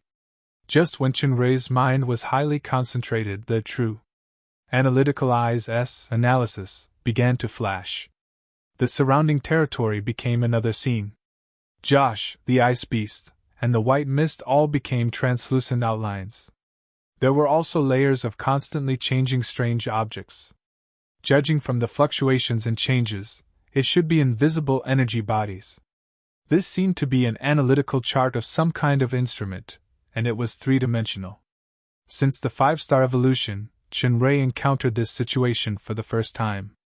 It turns out that analysis is the ultimate mystery of the true analytical eyes. While dodging the attacks of Josh and the ice beast, he felt the new analytical eyes. Unfortunately, this state of concentration seemed to consume a lot of spirit power, and it couldn't last long. Soon, it returned to normal display. Although it didn't last long, Shinrei had some understanding of Josh's immortality, secret skill in the territory. It turned out to be a magic skill similar to countless mirrors. In fact, it couldn't really be reborn, but it was the recovery of the mirror image. This was different from Sabrina's clone territory. The most direct way was to destroy all the mirror images, but the mirror had a lot of weight, and it could automatically recover. With the power of Aura Blade and Aurora Shot, I'm afraid I can't destroy them all in a short time. Shinrei didn't want to delay too much time because his battlefield was not only here. In the Blue Lake Mountain Range, the Poison Dragon, who only had the strength of the peak stage of the Demon Emperor, was still fighting against the Demon Overlord level Emerald Dragon alone. The battle on the battlefield was still fierce. The battlefield between Jia and Russ had changed from the air to the ground. Ding! Jia blocked a sword, and she involuntarily retreated. The armor on her right shoulder cracked, and blood flowed. As Russ was about to pursue, a strange, spiritual shock suddenly came to his mind, and he suddenly had a splitting headache. At the same time, a figure wearing the same cloak and mask appeared behind him. 2 blue lights in his hands rolled toward Russ like lightning. Russ shouted angrily. He endured the pain and waved the great sword behind him. A strong energy fluctuation slashed several innocent soldiers in the distance into pieces. However, the figure holding the blue light was already prepared, and he dodged at an incredible speed. Russ was enraged in his heart. This is not the first time. If it weren't for the insidious guy who suddenly appeared, I would have taken down Jia long ago with my strength.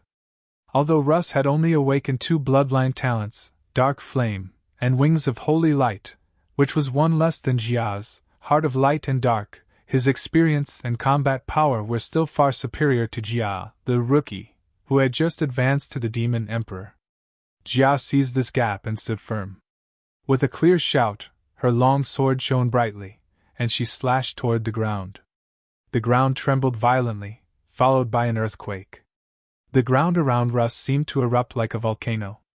Countless strong white lights burst out of the ground. Russ finally dispelled the impact of the spiritual shock, and he immediately felt the crisis. He blocked with his sword, and a strange light arc blocked several strong lights. However, the black armor on his body still couldn't withstand the powerful impact, and it had begun to crack.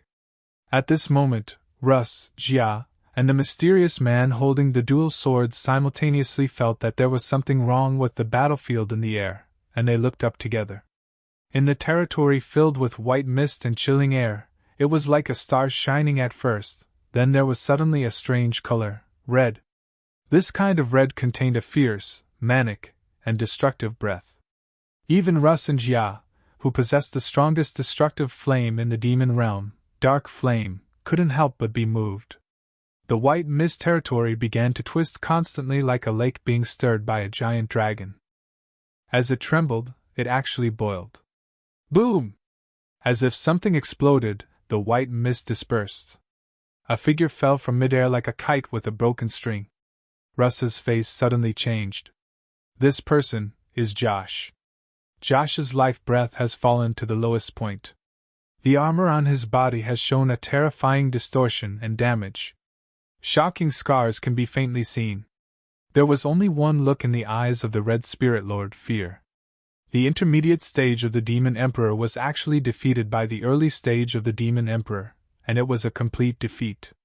His strongest territory was completely torn apart by that indescribable terrifying power head-on.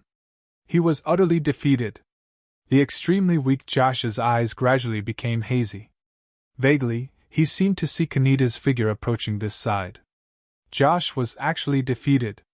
Russ in the air showed an incredulous look. As soon as he reacted, a red light in the white mist had already rushed over at an unimaginable speed. Russ instinctively swung his sword to slash. A crisp sound came, and the great sword in his hand was actually broken into 2 pieces. Russ himself was also sent flying by a terrifying force. In shock, 2 pairs of black wings immediately appeared behind him, and he borrowed the force to escape into the air. This kind of power is too terrifying. Even Josh is defeated. I am definitely not his opponent. In any case, I must escape first. A strange sonic boom sounded. The figure wrapped in red light instantly caught up with Russ in midair. With a flash of light, Russ's head had fallen off. Due to the speed being too fast, the corpse still flew in the air for a while before falling to the ground. Josh and Russ are dead. Red Spirit, surrender and we won't kill you! A powerful voice resounded throughout the battlefield. She looked at the man with a strange mask wrapped in the red destructive flame in the air. The figure was holding the enemy's head high. His mountain-like momentum was like a demon god. Her heart suddenly had a strange throbbing. Shay's heart suddenly had a strange palpitation. It was not fear, but throbbing. Is it really him?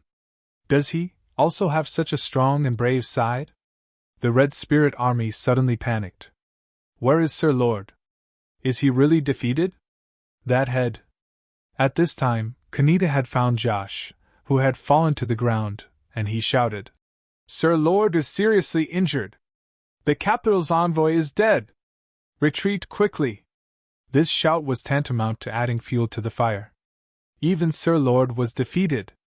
Without a leader, the Red Spirit army was not in the mood to continue fighting. They were suddenly defeated.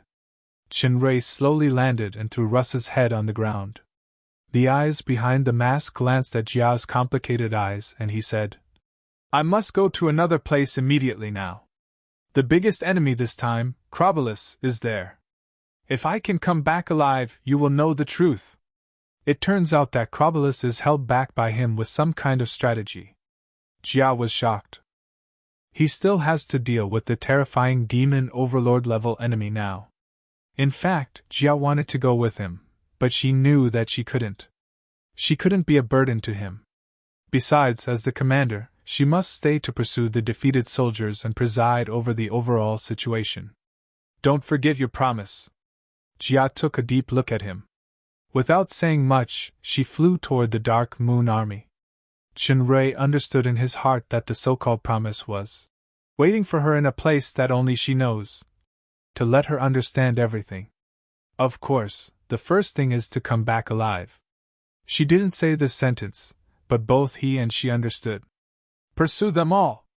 Those who surrender will not be killed. Jia's cold voice resounded through the battlefield.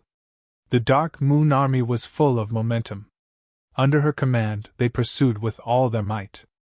Many Red Spirit soldiers abandoned their weapons and surrendered.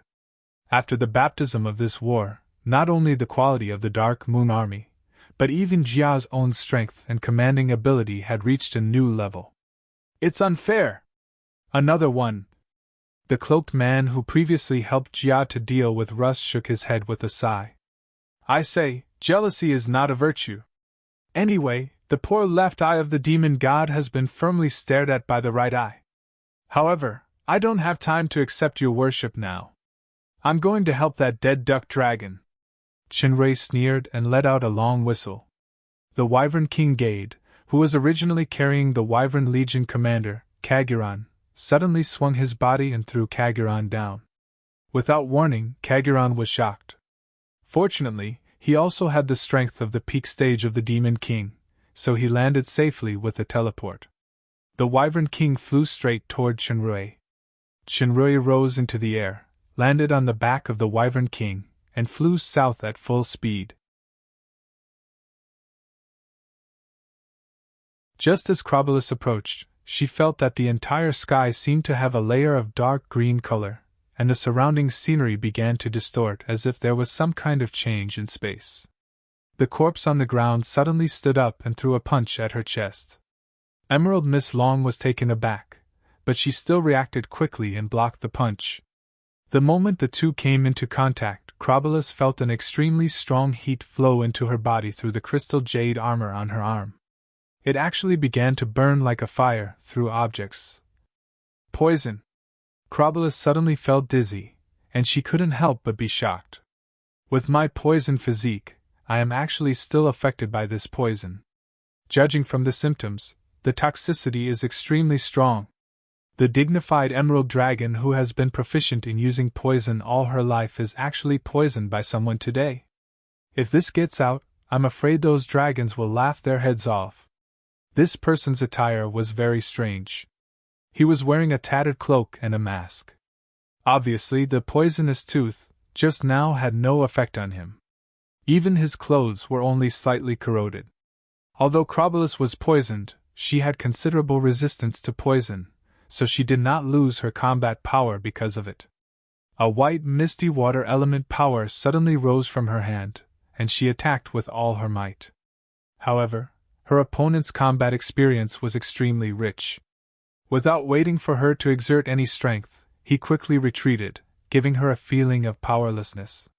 Following that, the feeling of dizziness became stronger and stronger, and her strength seemed to be faintly showing signs of fading. Crabalus keenly felt that this effect was not only the power of the poison itself, but also the effect of this territory. Her whole body shone with blue light. She knelt on one knee and punched the ground. In the blink of an eye, a circle of blue ice crystals spread quickly with Crabalus as the center. Some kind of invisible force that distorted vision in the original space was actually frozen into a tangible object. Crabalus suddenly felt that the poison on her body had weakened a lot. Her fist shook with spiritual power, and the entire dark green space was shattered. The surrounding rocks on the ground were also shattered. A huge semicircular pit appeared as if a meteorite had fallen from the sky. The cloaked man staggered back a few steps. Before he could stand still, his feet were entangled by ice crystals. He was frozen on the spot, unable to move for a while. Crabalus' breathing behind the visor was a little rushed. Although she broke the opponent's territory, the poison still could not be resolved. I didn't expect the demon realm to have such a poison and such a poison cultivator. The man spoke. Who are you? Why are you robbing me of my treasure? This cloaked man was naturally Paglio. Unlike Crabalus, who wore a full body armor including a visor to protect herself, the poison dragon wore a cloak because he killed Miss Long's man, Rainieri, back then. In order to prevent being recognized by the enemy's widow, he deliberately covered his true face. At present, due to the seal problem, his strength had always been confined at the peak stage of the Demon Emperor. After exhausting all the traps and schemes, he still failed to suppress this opponent of the early stage of the Demon Overlord. Therefore, the cunning poison dragon immediately took the initiative to ask this question, intending to delay time. Treasure? Crabalus' eyes were a little glowing, but she would not forget the crisis of being poisoned. She showed suspicion. Who are you? Why are you attacking me? My name is Jacob. I discovered the treasure first, so I naturally won't allow others to rob it. Even if you are stronger than me, as long as I detonate the mechanism at the entrance, you will get nothing. Is there really a treasure? Crabalus rolled her eyes, and she temporarily put away her murderous intention. "It seems that you are also an insider. According to the rules, everyone who sees it has a share. As long as you detoxify the poison in me, I can let you go. Let's go to discover the treasure together. If there is really a treasure, I will not share it with this weakling. At that time, I will reluctantly spare his life. It is a little compensation for me to get the treasure." However, the Emerald Dragon also knew that the poison in her body was no trivial matter. It must be detoxified as soon as possible. Piglio naturally knew what she was thinking. Besides, the treasure was originally a cover, so he hesitated at the moment. "If I detoxify your poison, you will definitely kill me. I'm not that stupid." Emerald Miss Long raised her hand without thinking. "I can swear by the name of Nero. If I break my promise, I will definitely die without a burial place." "Nero? Your name?" Piglio's eyes narrowed. "It seems that I really met a peer. This Crobulus actually knows the same trick as Master Poison Dragon." Just as the two were feigning civility with ulterior motives, an anxious voice came. "Piglio, where are you?" This voice was from Chinray. When he saw that the treasure of the Blue Lake mountain range was destroyed, he was worried about the safety of the poison dragon, so he yelled immediately. It didn't matter when he yelled. Behind the visor and in the cloak, Miss Long and Master Poison Dragon's faces changed at the same time. "Piglio?" Crobulus was shocked, and the name of an enemy suddenly appeared in her mind. "By the way, the poison in my body. If it's not the poison of that enemy, why can't I restrain it? No, that enemy's strength should be the peak stage of the demon overlord. Why is this guy, no matter what, I will capture him and interrogate him first." Piglio knew that the other party was already suspicious and even exposed his true identity, so he immediately exerted his remaining strength, and shook with all his strength. The condensed ice crystals under his feet suddenly shattered. His figure flashed, and he fled toward the place where Chen Rui was speaking. This escape further confirmed the suspicion in Crobulus' heart. She suddenly showed a look of hatred. She couldn't care about the poison anymore. Her body was covered in white mist. As she shouted, she leaped and chased the poison dragon with all her strength. Piglio seemed to have eyes behind his back. He suddenly changed his direction with a turn. At the same time, he waved his hand, and a cloud of dark green mist wrapped toward Crobulus. This mist was Piglio's strongest poison. Even if Crobulus had reached the demon overlord level, once she was fully invaded by the poison, she would inevitably die. Unexpectedly, Crobulus was determined to kill him. She actually didn't evade. Despite being wrapped in the poisonous mist, she punched Piglio's back fiercely. Piglio turned with all his strength, but he was still hit by the aftershock. With a muffled groan, his entire body flew out and fell far away. He couldn't get up for a while. There was a layer of dark green on Crobulus's face. The crystal jade armor on her body shattered inch by inch under the poison and scattered to the ground. Fortunately, the short shirt inside was specially made according to the poison physique, so it had not been corroded for a while. Ms. Emerald Dragon staggered a few steps, wanting to step forward to kill this enemy. However, Ms. Emerald Dragon couldn't hold on anymore. She held her knees with both hands and gasped for breath. The poison just now had begun to wander all over her body. "Piglio!" Shinrei had rushed over after hearing the sound. He happened to see this scene, and he quickly stepped forward to help the poison dragon. I'm fine. I just broke a few bones. This woman has been poisoned by me. Even if she is a demon overlord, she won't live long. Die!" Crobulus gritted her teeth, straightened up again, and rushed toward Piglio. Piglio was very clear about the power of his poison. Seeing that Miss Emerald Long actually rushed to fight desperately despite the spread of the poison, he couldn't help but be taken aback. "Oh no, let's go! This woman is crazy. She wants to fight desperately. Stop!" Chinrei yelled. "At present, the Emerald Dragon is poisoned and facing a life threat. Since we know each other, it's better to turn hostility into friendship." Chinrei used Charles's voice to shout. Crabalus was startled. She raised her head and looked at Chinray, but it was an unfamiliar face. The moment she raised her head, Paglio seemed to be taken aback. No matter who you are, get out of my way. Crabalus gritted her teeth and asked, I only want that guy's life. Before Chinray could speak, Paglio actually spoke first. Little Betty? Not Betty, but Little Betty. This private address shocked Crabalus. Her voice trembled slightly. You. Jacob, no. Who are you? Paglio pulled off his cloak and mask. It's me. Don't you remember?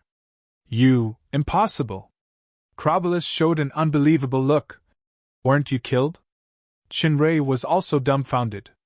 Didn't Paglio say that he doesn't know Crabalus? Why does it seem like they are old lovers? Just what kind of show was this? Chapter 390. Paglio was taken aback. Aren't I fine? How did I get killed? By the way, Little Betty, why are you called Crabalus? Crabalus is the name I gave later. Didn't you say that only you can call me Little Betty?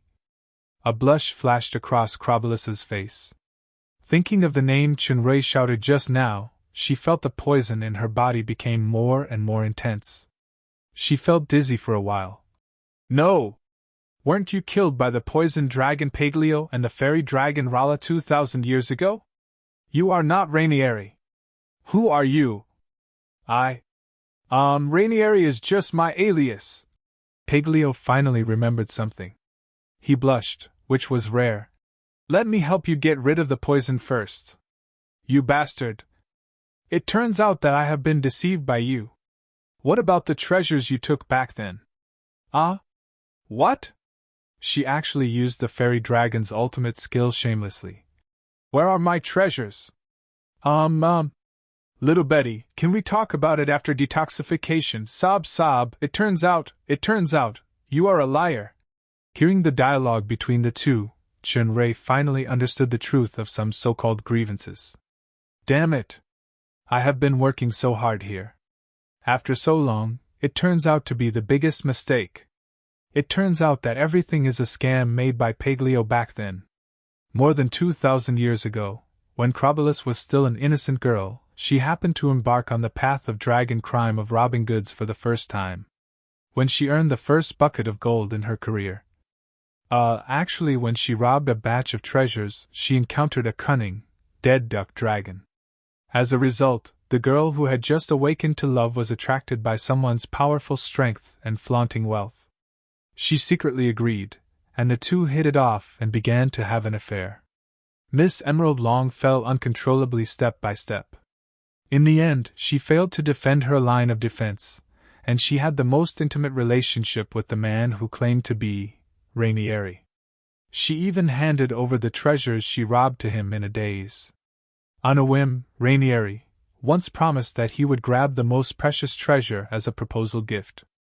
As a result, in the days that followed, the girl was filled with anticipation for that so-called gift every day, and even urgently urged it. Not long after, this Rainieri suddenly disappeared one day. When the girl was looking for him everywhere, she heard the news that Rainieri was killed by two enemies. This was like a bolt from the blue for the girl who was waiting for her lover. Unfortunately, both enemies were the peak stage of the demon overlord. They were powerful, and their whereabouts were uncertain. The girl swore to take revenge for her lover, and thus began her arduous cultivation and the path of a human dragon that allowed her to earn money along the way. Chinray looked at the dead duck dragon disdainfully. This guy actually cheated money and sex, and even used the enemy's name as a scapegoat. How shameless! Breaking a few bones was purely his own doing. Paglio took a lot of effort, and finally helped Crabalus remove all the toxins. However, the angry Miss Emerald Long immediately exuded a strong momentum. Her murderous eyes seemed to want to dissect this heartless male creature. Paglio knew that he was in the wrong, and he was weaker than her now, so he could only smile embarrassedly. Chinray understood Miss Emerald Long's mood very well, and he also supported Miss Emerald Long to cut the hateful man into pieces spiritually. However, with the symbiotic contract, he couldn't let Chrobulus turn the dead duck dragon into dragon meat. However, since this was the case, the husband-killing hatred between Chrobulus and Paglio no longer existed. If he could resolve the grievances between these enemies, he could also pull Emerald Long to his side. During the days when they got along in the capital, Chrobulus filtered out some common problems of dragons. She was actually very affectionate. She actually lived as the wife of the dead blue dragon, the scapegoat, for more than 2,000 years. She was also determined to take revenge. She was a very good friend candidate. Forget it, for the sake of the symbiotic contract, and also for the sake of Charles, I will help this bastard dragon. Just when Miss Emerald Long was about to attack, a voice sounded. It turns out that this is Miss Betty. What a big misunderstanding. Chrobulus glanced at Shinrui and did not speak. There was a strong hostility in her eyes. Although she had some doubts about the familiar voice just now, her human friend should have died with Isabella. It was just a mishearing just now. I'm the best friend of the bastard around you. No wonder this guy can't forget you. You are really a beautiful and charming lady. Shinrui was full of praise. Can't forget me? Emerald Miss Long snorted coldly, and her murderous intention locked on Paglio again. For 2,000 years I have also been thinking about this liar, but what I can't forget now is how to remove his bones one by one. Miss Betty, before you remove his bones, please listen to me first. Shinrui glanced at the dead duck dragon, who showed a rare look of asking for help. Haven't you noticed that there is a problem with his power? If it was his strength 2,000 years ago, would he be beaten so badly by you? Chrobulus was taken aback. That's right. If it was 2,000 years ago, even if I have broken through to the demon overlord, this guy only needs to wave his hand to make me completely lose my resistance. Could it be that something had happened? Shinrui sighed heavily. Finally, he told a story against his conscience after brewing. 2,000 years ago, a man who was about to face a terrifying and powerful enemy resolutely left without saying goodbye in order not to implicate his beloved woman.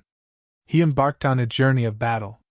As a result, he was sealed by that terrifying and powerful enemy for 2,000 years until he woke up recently. His power was also limited to the Demon Emperor realm.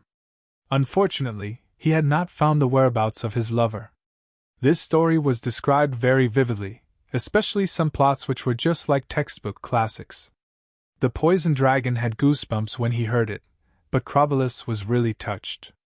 Thinking of the poison dragon's strength just now and the news of no news in these years, her murderous intention became weaker and weaker. Finally, there were tears in her eyes. Rainieri! No, Paglio, why don't you tell me the truth? If there are any enemies, we can face them together. Paglio shook his head. It's useless for you to go. That enemy is too powerful. He should be demigod. He easily sealed me, causing me to sleep in the blue lake of the dark moon for 2,000 years. This was a rare truth. Shinrui saw Chrobulus's touched look, and he suddenly pointed at the tip of Paglio's nose. It's this man. Once, when he was on the brink of death, he still called out Betty's name. He told me that if I could find the lady that I'd been thinking about, I must give her the most precious treasure as a belated proposal gift. Me? Proposal? Paglio pointed at his nose with his eyes wide open. The most precious treasure? Chrobulus blushed. She thought of the promise of a certain bastard back then, and her eyes couldn't help but show a strong expression. Don't be embarrassed! Shinrui patted Paglio's shoulder carelessly and said meaningfully, Miss Betty has waited for you for 2,000 years. What else do you have to say? Paglio was dumbfounded for a while. Shinrui then took out a fist-sized gem. This gem was transparent and had a mysterious structure. It was like the pupil of some kind of creature. No matter which side you looked at, it was as if you were being stared at by it. Besides, the pupil would also shrink automatically. The bright starlight that it emitted gave people a feeling of calmness and calmness. Stardust eyes! Paglio blurted out. This thing was said to be the secret treasure of the Leviathan royal family 20,000 years ago. It was also one of the poison dragon's most beloved treasures. When he divided the booty with Shinrui last time, he deliberately divided this treasure. It turns out that this is the Stardust Eyes. Miss Emerald Long had naturally heard of this treasure. Her eyes were almost sparkling. Paglio, I have completely felt your sincerity. I am willing to accept your proposal. I'm not willing. The poison dragon was extremely distressed. He blurted out in a moment of desperation. Crobolus was taken aback. She thought she heard it wrong. For a moment, the murderous intent began to spread again. Shinrui had the urge to tie up this dead duck dragon and give it to Rala to experiment. It was about to be done, but this guy's old problem happened again. Did Rainieri leave Betty back then because he was stingy? Of course he's not willing, Shinrui rushed to say, because this doesn't represent his whole heart. He wants to give Miss Betty more than this gift. There is another one called Ice Crown. Ice Crown? It was another famous treasure. These two gifts are too precious. The fierceness that just rose in Crobolus's eyes instantly turned into waves of tenderness. She took the initiative to hold Paglio's hand. She felt that his hand was trembling slightly as if he was excited that she agreed to the proposal. She didn't know that this was because a certain dragon's heart was bleeding, another favorite treasure. Seeing the threatening eyes of the human, Paglio understood that if he still disagreed, perhaps all his treasures would be sold to Crobolus. When I put the treasures in this guy's talent space, I thought that no one could steal it anymore. It was foolproof, but I didn't expect this day to come. If a dragon were to lose all its treasures and become a pauper with nothing, then it would be better to just commit suicide and go their separate ways. By the way, it seems that this girl is very suitable. I cheated her of all the treasures back then, or was she willing? Moreover, I didn't really want to dump this girl when I left back then, but I was forced to marry her. In addition, I had to deal with the Crystal Dragon and Blue Dragon. I was really sealed later. However, this girl is barely one of my unlimited harem plans. I still have to bring a group of female dragons to hover in front of this damn human's house to show off. How can I hang myself on a tree so quickly? No matter what, I must try to cheat back those two favorite treasures. A good dragon knows better than to fight when the odds are against him. I'll pretend to agree first. Maybe little Betty has saved a lot of wealth in the past 2,000 years. Seeing the dead duck dragon's eyes rolling, but he held Miss Emerald Long's hand tightly, Shinrui finally breathed a sigh of relief. It seems that the Earth Elemental King's trip will be in vain. Chapter 391. Just when Master Poison Dragon and Emerald Miss Long, the quarrelsome couple, finally reconciled, the Dark Moon had completely defeated the Red Spirit Army. They chased all the way to Town Daiko and captured countless captives, not to mention the heavy weapons and the like. The defeated Red Spirit Army abandoned their helmets and armor and suffered heavy losses. Finally, under the leadership of Kaneda, they gathered the remnants, crossed Town Daiko, and fled toward the Red Spirit territory at full speed. 40,000 people actually defeated nearly 100,000 enemies, and it was a head-on battle. The Dark Moon had won such a big victory for the first time in hundreds of years, and their morale was greatly boosted. Every soldier's face was full of excitement and pride. Although the Dark Moon army also suffered a lot of casualties, after this fierce battle, the entire army had been qualitatively sublimated. A real strong army began to faintly show its outline. After leaving a part of the army to defend Town Daiko, Jia led the army back to the Dark Moon. Someone had already spread the news of the Dark Moon's defeat of the Red Spirit. The Dark Moon people, who had been worried about being looted, humiliated, or even slaughtered after the defeat, were all excited. They spontaneously organized and lined up in a long line outside the city to welcome the victorious return of Princess Royal and the army. The red blood flame is invincible! Long live Princess Royal! Long live! Hearing the neat slogans of the army and the cheers of the people, Jia behaved very calmly. After making a public speech to boost morale, she began to arrange the post-war matters in an orderly manner. The Red Spirit's defeat this time was more because Josh underestimated the enemy. Moreover, if the man's unexpected help was not taken into account, perhaps it would be the Red Spirit army standing here celebrating. What needed to be vigilant was that defeating the Red Spirit was only the first step. There was the equally powerful Blue Lava army behind. At present, the power of the Light Cavalry and Wyvern Legion had been exposed. Moreover, the Light Cavalry had lost nearly 1,000 people, and the Wyverns had also suffered more than a dozen casualties.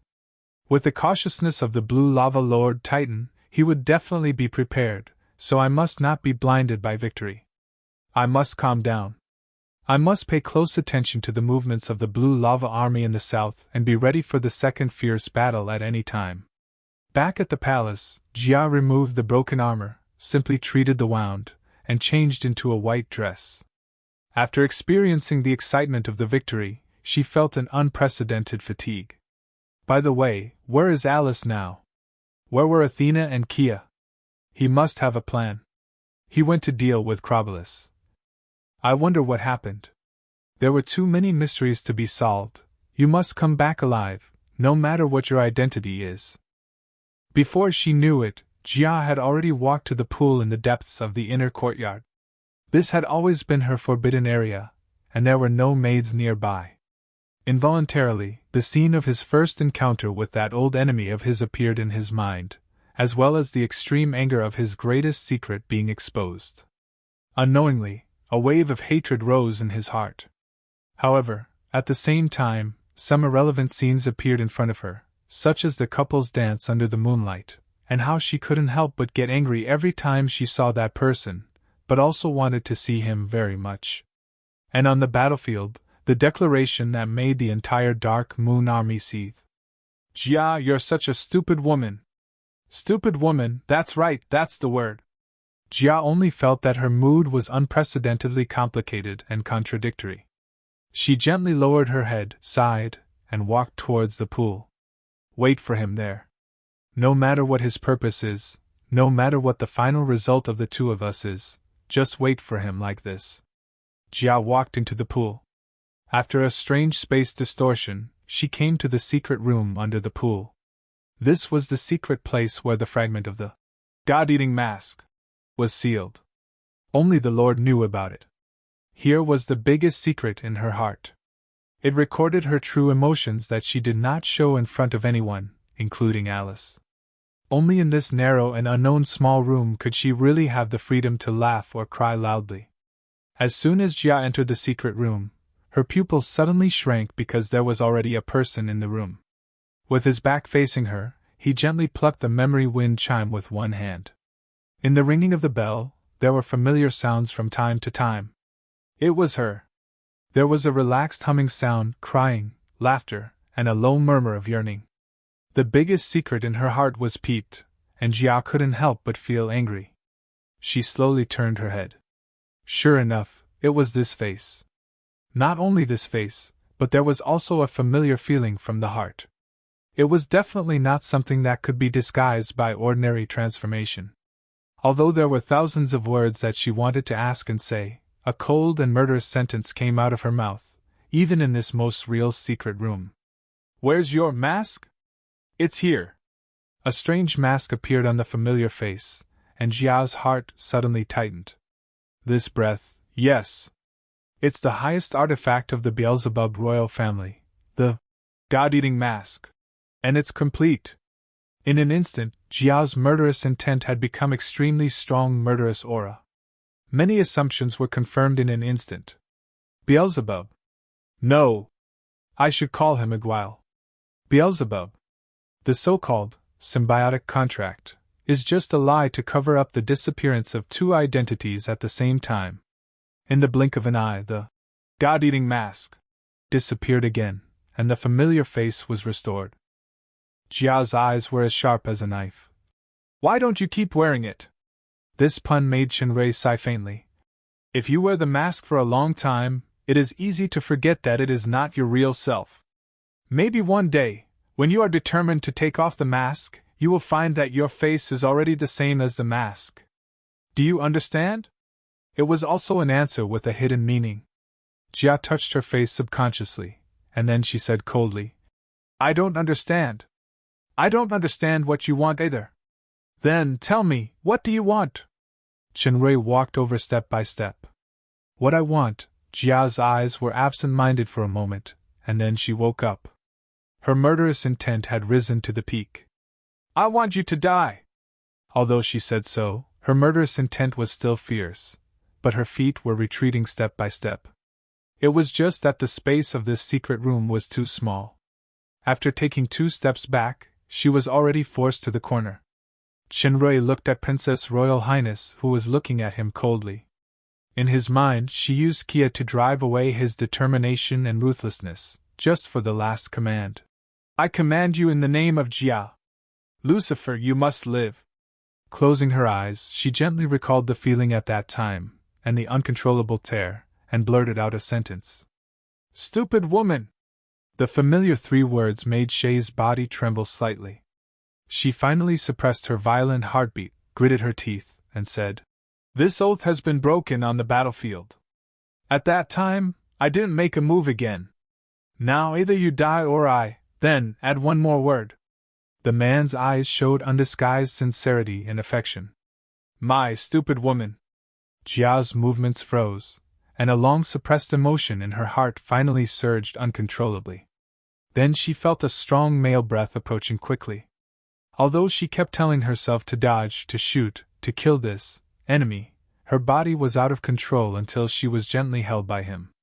When Princess Royal Highness's trembling red lips were captured by the man, she felt her mind was blank, and her whole body was spinning as if she was flying in endless flowers and green fields. What do I want? Lord? Power? Throne? Those are just ideals, imposed on this identity of Princess Royal. There is no choice. In fact, what I want is just a shoulder that can bear my tears when I am frustrated, and let me bite when I am happy. What I want is just a bed with warm light, not a cold throne, a cold mirror, and a cold wind chime. Just like this. She suddenly thought of a saying, if there is someone willing to be by your side, even if there is no words, just being by your side will also feel a kind of happiness. Even if you lose everything, as long as you stop and look around, there will definitely be someone you can see. Then, please don't be sad, don't despair. In any case, please don't forget that you are not alone. The 2 pairs of warm lips slowly separated, and she slowly opened her limpid purple eyes. What was imprinted in her eyes and heart was a pair of black eyes. Yes, I am by no means alone. Perhaps, true loneliness is not innate, but it starts from the moment you fall in love with someone. At least now, she is no longer alone. I'm not Beelzebub, I'm just Chenrui. Chenrui from Chin, Chenrui from Rui. The man smiled slightly. You're Chenrui. Despite the irrefutable evidence of the god-eating mask and the demon emperor-level power, she didn't know why, but she just believed it with ease. She was the Lord of the Dark Moon. She shouldered a lot of things. According to a certain plan, she was likely to ascend to the throne in the future. Even if he was not the Beelzebub royal family, there would definitely be a lot of difficulties between him and her. They might even be helpless. She didn't know what the future was like. She knew that she could no longer suppress the emotions in her heart now. Even though she had always warned herself rationally to abandon her feelings and be a truly cold and calm lord, she still couldn't suppress it. It was even as strong as a volcanic eruption. You are not only mine. You have Athena, Kia, or more women. Jia suddenly raised her head and looked straight at him without avoiding. You can choose to love me or not, and I can only choose to love you or love you more. There was no tactful gentleness, no timid shyness. There was only this bold confession, but it made Chenrui's heart tremble violently. The vague and ambiguous feeling in the past instantly became very clear. It was like the feeling when he heard Athena's last confession when she was facing Glorfin in the underground world of Mountain Shillong at the critical moment of life and death. That sentence seemed to ring in his ears again. I order you in the name of Jia. Lucifer, you must live. Chenrui suddenly hugged her tightly. The intense kiss seemed to crush her lips. At this moment, both of them heard the voice in each other's hearts, never, never be separated. Chapter 392. South of the Dark Moon. The Blue Lava Estate's army had crossed town Soto and came to the vicinity of town Yenko. Looking at the deserted town that was once an ancient battlefield in front of him, the Blue Lava Estate Lord Titan frowned. According to the captives in town Soto, this place was eroded by death chi and the power of the dead and became a cursed land? Next to Titan was Nader, the Legion commander of the main Legion, the Azure Legion. The Legion commander said disapprovingly, "The so-called cursed land is just a few undead creatures. Can it still pose a threat to our army? As long as our army walks over, we can crush those skeletons into powder just by moving our feet." The Legion commander of the double-headed Dragon Legion, Majorca, also said, "Sir Titan, if we want to avoid town Yenko, we can only take the steep mountain road, then we must take a big detour. Considering the terrain and demonic beasts, we will inevitably suffer some unnecessary losses. Moreover, the original date of besieging the Dark Moon as agreed with the Red Spirit Lord will also be delayed." The capital envoy Diak, who was on the side, was a little anxious. "Sir Titan, I think we should go directly through town Yenko. The siege of the Dark Moon this time is a great achievement. If the credit is taken by Lord Josh alone, wouldn't the Blue Lava Estate lose face? As the capital's envoy and also the military governor, this unsuspenseful war was the best opportunity to make meritorious service. Diak struggled to get this position of envoy, so he was naturally worried that the credit would slip away. "Josh? That guy is very cunning. He won't easily fight the Dark Moon." Titan smiled confidently and shook his head. Josh was the same as him. They both had the intention to preserve their strength. They would not let their elite soldiers fight the Dark Moon's main force easily. As long as they joined forces and attacked from both sides, even if the Dark Moon held the city, their losses would be much smaller. However, Titan did not expect that Jiao would take the initiative to attack with fewer enemies. He did not expect that Josh's sure-win battle would fail. At present, Josh was seriously injured and unconscious. He was being taken care of by Kaneda. Kaneda was also making decisions on all matters of the Red Spirit Estate for the time being. Seeing that Titan didn't seem to be in a hurry to march, Diak thought. "Speaking of undead, the subordinate I brought this time, Sulfur, happens to be proficient in undead magic. Sir might as well listen to his opinion." Diak's reaction was expected by Titan. He nodded and said, "I have long heard of the reputation of this Master Glass. I have the same intention." Diak quickly summoned Sulfur. Facing Titan's inquiry, Sulfur seemed quite confident. "Sir Lord, this town was originally a famous ancient battlefield. There are many powerful spirits buried in it. In theory, if they are all transformed into undead creatures, it is indeed quite difficult to deal with. However, many spirits have extremely powerful soul power when they were alive. Unless there is a magician who is close to the demon overlord level and is extremely proficient in undead magic, it is possible to use these truly powerful spirits. Such a powerful necromancer. As far as I know, you can't even find one in the entire demon realm. Since the disappearance of the legendary undead magician of the Bloody Empire 2,000 years ago, undead magic, as a branch of dark magic, had gradually declined in recent years. Looking at the current demon realm, to be proficient in undead magic and close to the demon overlord or demon overlord powerhouse, not to mention Sulfur, even Titan had never heard of it. Will there be such a powerhouse in the Dark Moon Estate? One could easily know the answer with one's thumb. Are you sure? Nader asked. Sir Nader has experienced hundreds of battles and is famous far and wide. When it comes to fighting, I am definitely far inferior to Sir. However, when it comes to undead magic, I'm afraid there is no one in the entire Fallen Angel Empire who has more research than me. Speaking up to this point, Sulfur revealed a strong sense of confidence. He had indeed put in a lot of hard work in researching this path. Titan nodded. This is a very important judgment. It seems that Sir Diak and Master Sulfur will definitely contribute a lot to defeating the Dark Moon this time.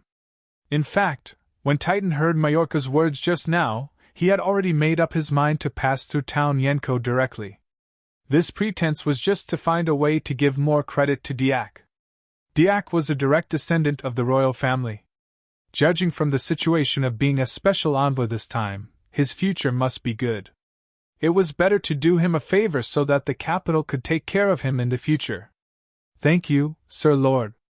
Diak was overjoyed, and he deliberately showed his ability to analyze. Since they are just some insignificant low-level undead creatures, why is Town Yenko classified as a cursed land by the Dark Moon? They even moved all the residents to Town Soto? I think there is a mystery in this. This sentence really reminded Titan. Thinking of the rapid economic development of the Dark Moon recently, his heart moved. Majorca had already reacted. Could it be some kind of base of the Dark Moon or a hidden place of wealth? Pass down the order. The army will advance directly through Town Yenko. If there is really a discovery later, Majorca, you will stay with the team. Titan glanced at Diak and smiled. As for Sir Diak, you will naturally be included. Diak was full of joy. He quickly thanked Titan and was secretly proud of his wisdom.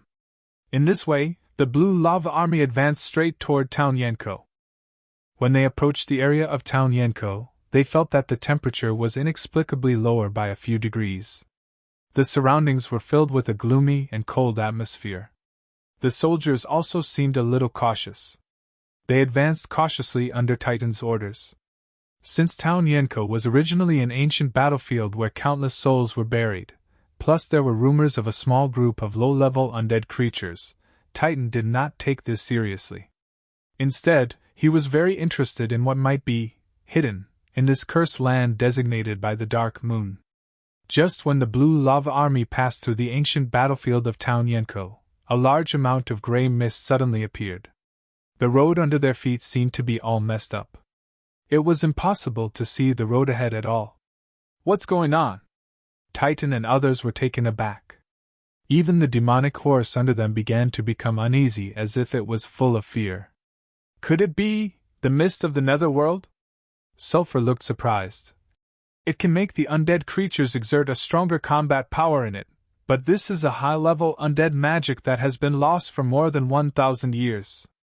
At this time, the messenger soldier hurriedly reported, Sir Lord, there are a large number of undead creatures in front.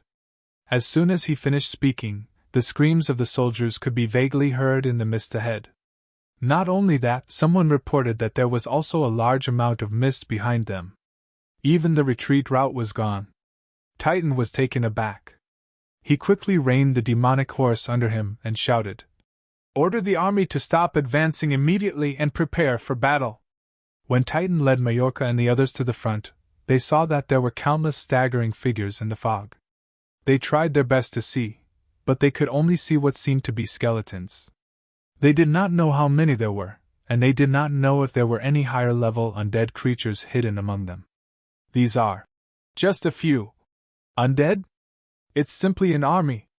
Nader, who said this earlier, couldn't help but take a deep breath. Although they were only the lowest level of skeleton soldiers, the combat power of these skeletons seemed to be much stronger than what Titan knew, probably due to the mist of the netherworld.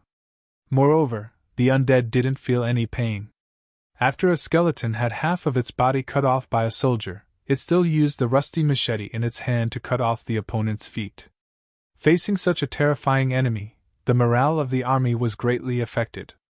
Titan made a prompt decision and ordered the elite Ice Blue Magician Legion to be dispatched. The Magician Legion was the strongest, special force, of the Blue Lava Army. In the General Estate Army, it was good enough to have a magician team of dozens or hundreds of people. However, Titan spared no effort and spent a lot of money to build a team of 600 magicians. He named it the Official Legion and called it the Ice Blue Magician Legion. In the Magician Legion, most of them were intermediate demons, and there were relatively few higher demons. The Legion commander was a great Demon King-level fire magician named Thurum. Although the individual combat power of these magicians was not very strong, when they gathered together, especially on the battlefield, the power they exerted was absolutely quite amazing. At Thurum's command, wind blades, icicles, and fireballs flew toward the undead like hailstones. This kind of large-scale concentrated magic attack was far more destructive to the skeletons than cold weapons, and a single hit was enough to kill a large number of them.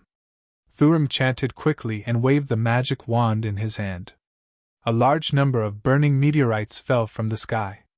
The lethality and area of this meteor shower were great. Within dozens of meters there were burning skeletal remains. However, the skeletons did not have the slightest fear. Many of them still moved forward with their remains, making the soldiers tremble.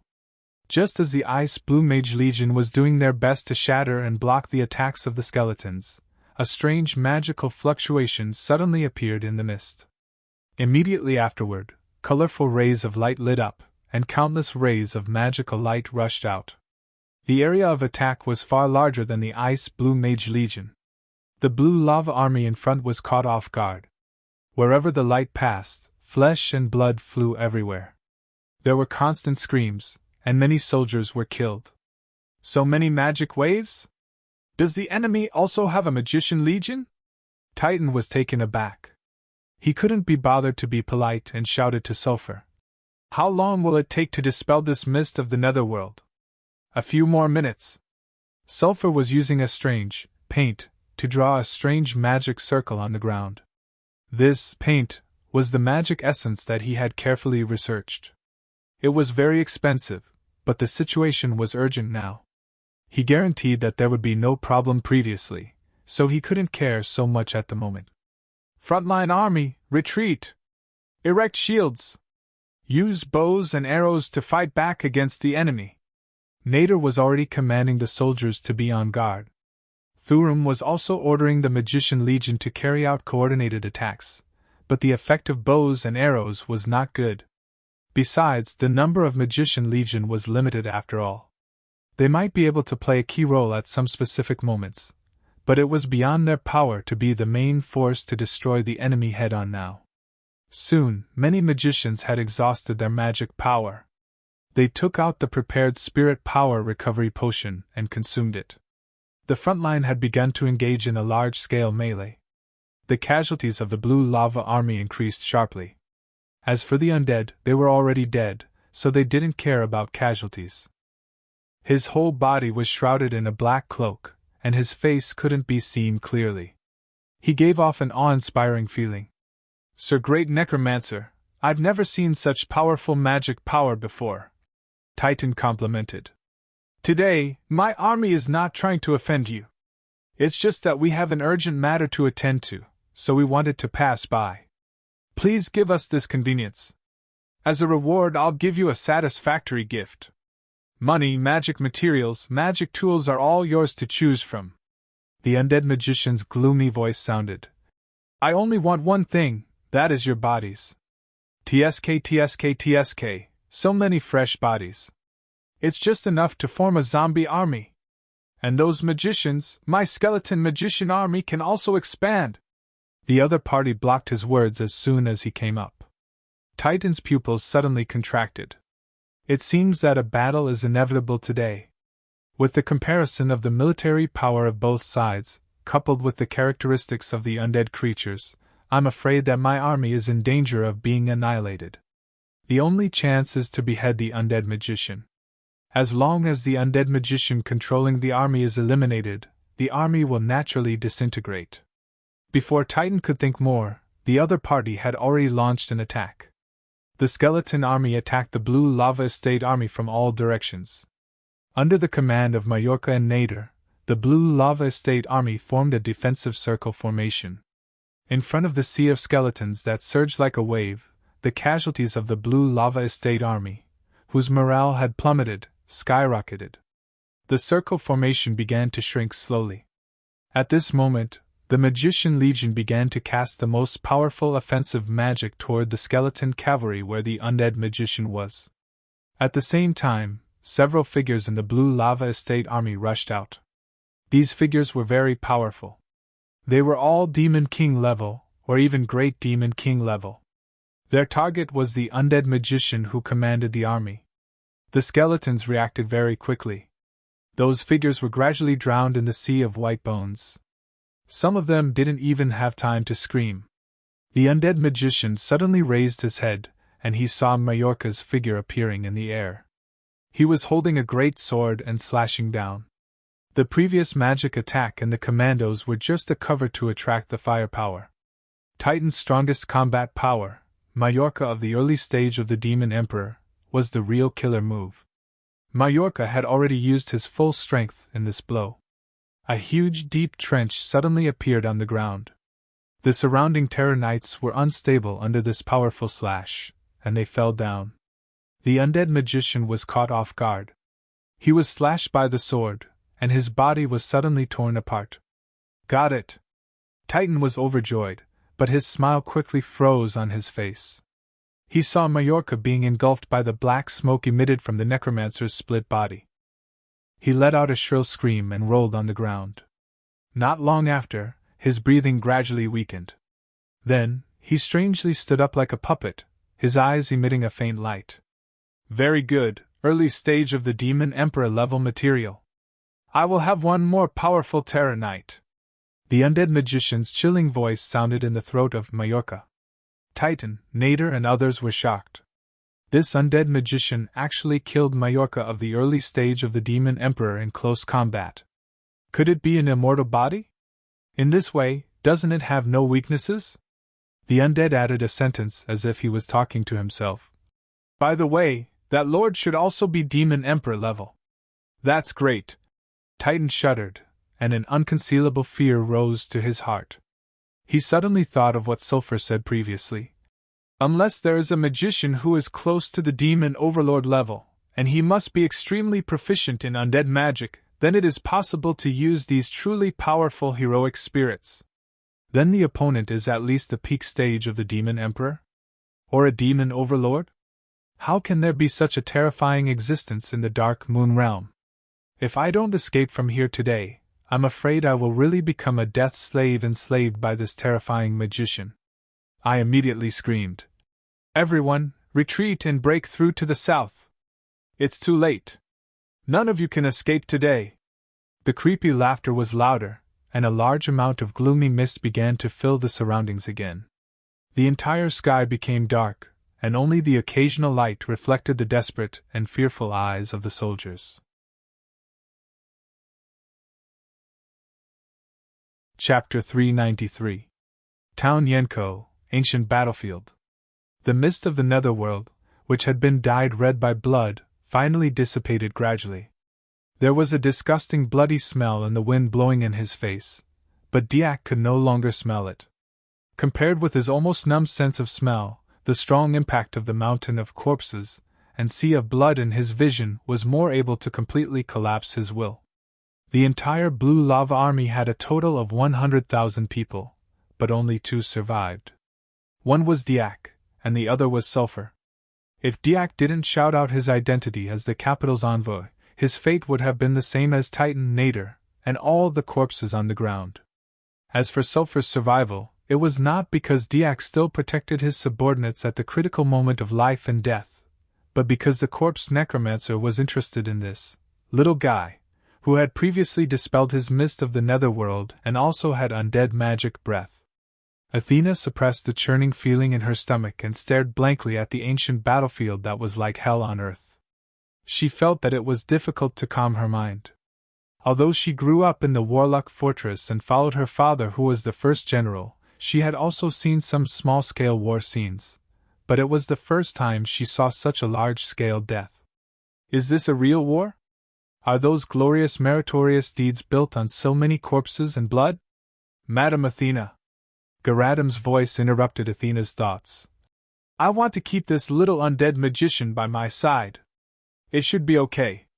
After a little interrogation, Garadam's interest in Sulphur became stronger and stronger. It was rare to meet a little guy who also had such research in undead magic. If it weren't for the master-slave contract, he could even accept a servant. Of course. Athena came back to her senses. Father said that kindness to the enemy is cruelty to oneself. If these troops are allowed to attack the Dark Moon, then the Dark Moon's soldiers and even the innocent people who fall to the ground will be the Dark Moon's soldiers and even the vast number of innocent people. This is a glorious victory that belongs to Sir.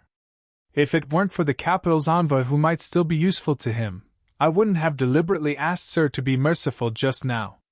Sir's undead magic attainments have opened my eyes, especially the skeleton magician and cavalry. The emergence of these new troops will herald a revolution in war.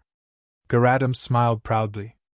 This woman didn't order me around because she was that person's wife. Instead, she had been showing a decent and respectful posture, which was very satisfying. At this moment, Garadam was alarmed. He looked into the sky and saw two black spots rapidly enlarging from a distance.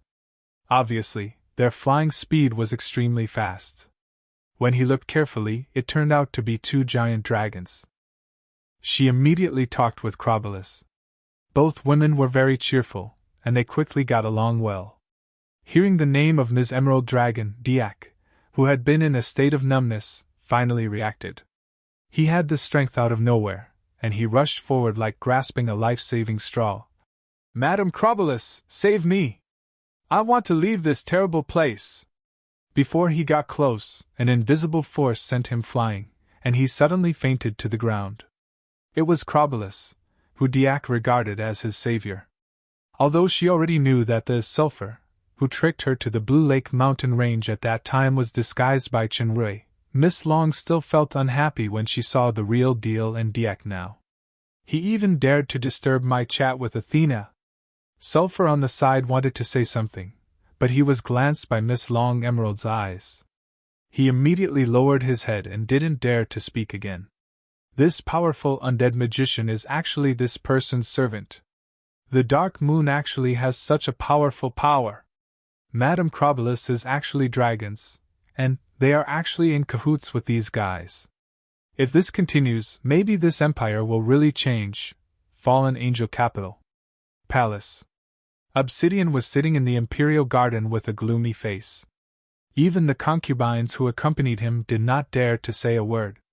Because just the day before yesterday, when the Royal Highness Regent received a battle report, he crushed the bones of a concubine who was still teasing just now. Since the last time his favorite concubine leaked the secret, to be more precise, it was because of this leak that led to the death of Charles. Obsidian no longer trusted anyone around him, and he became more cruel and violent. In the next 2 days, Obsidian kept a gloomy face. No one dared to offend Royal Highness. Facing the encirclement of the Red Spirit Estate and the Blue Lava Estate, the Dark Moon actually did not defend. Instead, they took the initiative to attack the 90,000 army first, but they were actually defeated by the Dark Moon. In this battle, the Dark Moon used a new weapon such as the continuous explosive crossbow. Moreover, there is actually an official Dragon Cavalry Air Legion. This is not dozens of wyverns with the name of Legion, but hundreds or even thousands. In the entire Fallen Angel Empire, only the capital has a Dragon Cavalry Legion. Not only that, the Dark Moon also hides a mysterious powerhouse. In addition to Jia, who has reached the Demon Emperor level, there is also a mysterious powerhouse. Josh was defeated by the mysterious powerhouse on the battlefield. He was seriously injured and had returned to the Red Spirit Estate to recuperate. The capital envoy, Russ, was also beheaded by this person. As for the demon overlord level Crobolus, her whereabouts were unknown. According to this combat power calculation, the Dark Moon, which can only barely rank at the end of the 4 major estates by area and population, is definitely the leader of the 4 major estates. How can this decadent estate, which has always been controlled by me, have such a strong strength? Now the only hope is the Blue Lava Estate Lord Titan, when the Dark Moon is exhausted after defeating the Red Spirit Estate. With the cunning of the Blue Lava Estate Lord Titan, the Blue Lava Estate army should be able to deal a heavy blow to the Dark Moon. At this moment, an urgent report came. Obsidian quickly got up, took a few steps forward, and picked it up. After just glancing at the words on the urgent report, Obsidian's gaze solidified. A terrifying breath burst out. The unlucky guard who sent the urgent report didn't even have time to scream, and his body exploded and died a violent death. For a moment, everyone, including the concubines, held their breath, lest they become the next innocent. The content of the battle report was, the Blue Lava Estate army disappeared strangely in the area of Town Yenko, and their whereabouts are unknown. According to the news announced by the Dark Moon not long after, the Blue Lava Estate army of 100,000 had been completely annihilated. The capital envoy, Diak, who followed the army, became the only survivor. He is currently a guest of the Dark Moon. Obsidian's eyes fell on the word, annihilated, and he was extremely shocked. This is not defeat, but annihilation. None of the 100,000 soldiers survived? Including the lord of the intermediate stage of the Demon Emperor, Titan. How powerful is this military power to do this? After receiving the news of the defeat of the Red Spirit Estate army, Obsidian thought that he had always underestimated the power of the Dark Moon. However, after receiving this battle report, Obsidian felt that he couldn't see through the true strength of the Dark Moon at all. Why? Why is this happening? Could it be the power left by my dead nephew Grim? Is my brother's Midnight Sun bloodline going to rise again? No, I must not let this kind of seed continue to grow. The problem is that, judging from the powerful force shown by the Dark Moon, there is no estate power in the Empire that can compete with it, unless I go into battle personally. But going into battle personally is not without concerns. After the Red Spirit Estate Lord Josh launched the War of Lords and was specially approved by the capital, the military forces headed by General George of the Warlock Fortress expressed strong dissatisfaction and accusations. There were even signs of restlessness and mutiny. Now that the Dark Moon had defeated the joint forces of the two major estates, it would definitely spread throughout the fallen Angel Empire, and even the entire Demon Realm. The die-hard loyalists of the suppressed Lord of Midnight Sun would definitely be more restless, and those fence-sitters would also waver. Going into battle personally against the Dark Moon is not only unjustifiable, but it might also give those disloyal guys an excuse and opportunity to launch a mutiny. It is not advisable for the time being. Just when Obsidian was in a dilemma, someone came to report with trepidation. The Red Spirit Estate Lord Josh sent an urgent magic letter claiming that this time the loss is extremely heavy, and he is also seriously injured. The casualties are in urgent need of compensation. He hereby requests the Royal Highness Regent to return the 1 billion fundraising money and part of the interest in advance to solve the urgent need. Obsidian's face suddenly became livid, and the man was still reporting. The Blue Lava Estate Lord's son, Chandler, requests Your Highness to return the fundraising money of the Blue Lava Estate to alleviate the predicament of the estate. Your Highness, the Empire's Elder Patriarch, Patriarch Roy, requests Your Highness to return the fundraising money of the Blue Lava Estate to alleviate the estate's predicament. This completely ignited Obsidian's roar. Bastard! A senior family needs to reach out and ask me for money if they want to compensate a dead person. F***ck off. Ask him to get out of here. The depression in Obsidian's heart was almost unbearable. The serious consequences of the death of Charles were slowly manifesting in this War of Lords. For the Royal Highness Regent, this depression was just the beginning.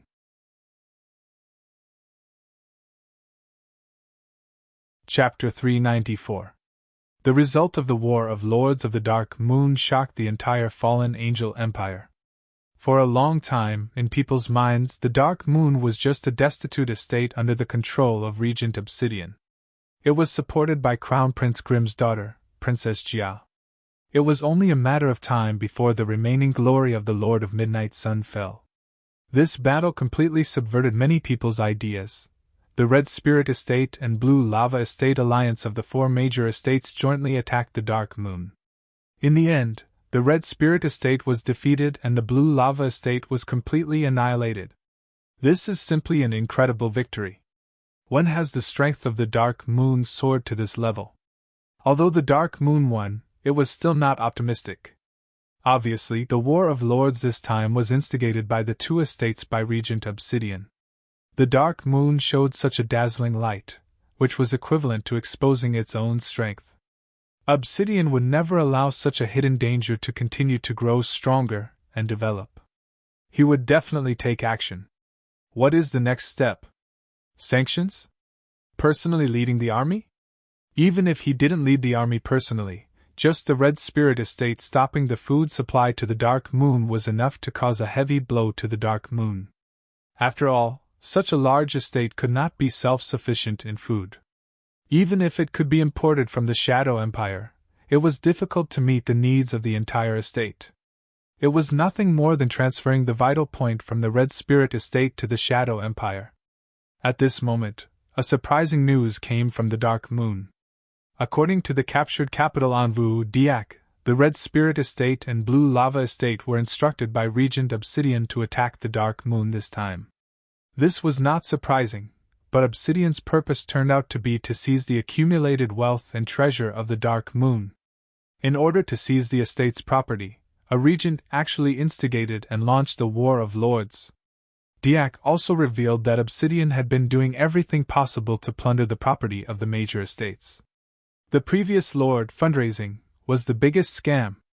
Krabalus, who was also the capital Envu, also issued a public statement to confirm the authenticity of this matter. She also expressed strong indignation at Obsidian, claiming to leave the capital and join the Dark Moon. The news quickly spread throughout the empire. Although there were some problems with these statements, the territories and the big families began to feel uneasy because it was related to their own interests, especially the large amount of black crystal coins. Many of them had already written to the capital for various reasons, requesting for an early refund of the funds raised. As a result, Regent Obsidian was even more troubled. The original intention of this War of Lords was to divert the attention of this aspect and try to plunder property, but he didn't expect it to backfire. At the meeting of Lords, he promised on his chest. Now, seeing that the date of the final rebate was getting closer day by day, and there were so many estates and families requesting immediate withdrawal, he was in an unprecedented predicament. Contrary to the capital that was shrouded in haze, the Dark Moon estate was immersed in a celebratory atmosphere at this time. The haze that originally shrouded this estate was swept away by the unexpected victory. Princess Royal personally led the attack. The heroic deeds of defeating the Red Spirit Army with fewer troops and defeating the Red Spirit Army in the wilderness of Townleith were spread in everyone's mouth. In contrast, the incredible achievement of silently annihilating the Blue Lava Army seemed strange and mysterious. It was said that it was done by the mysterious powerhouse invited by the sheriff and garrison guard commander, Athena.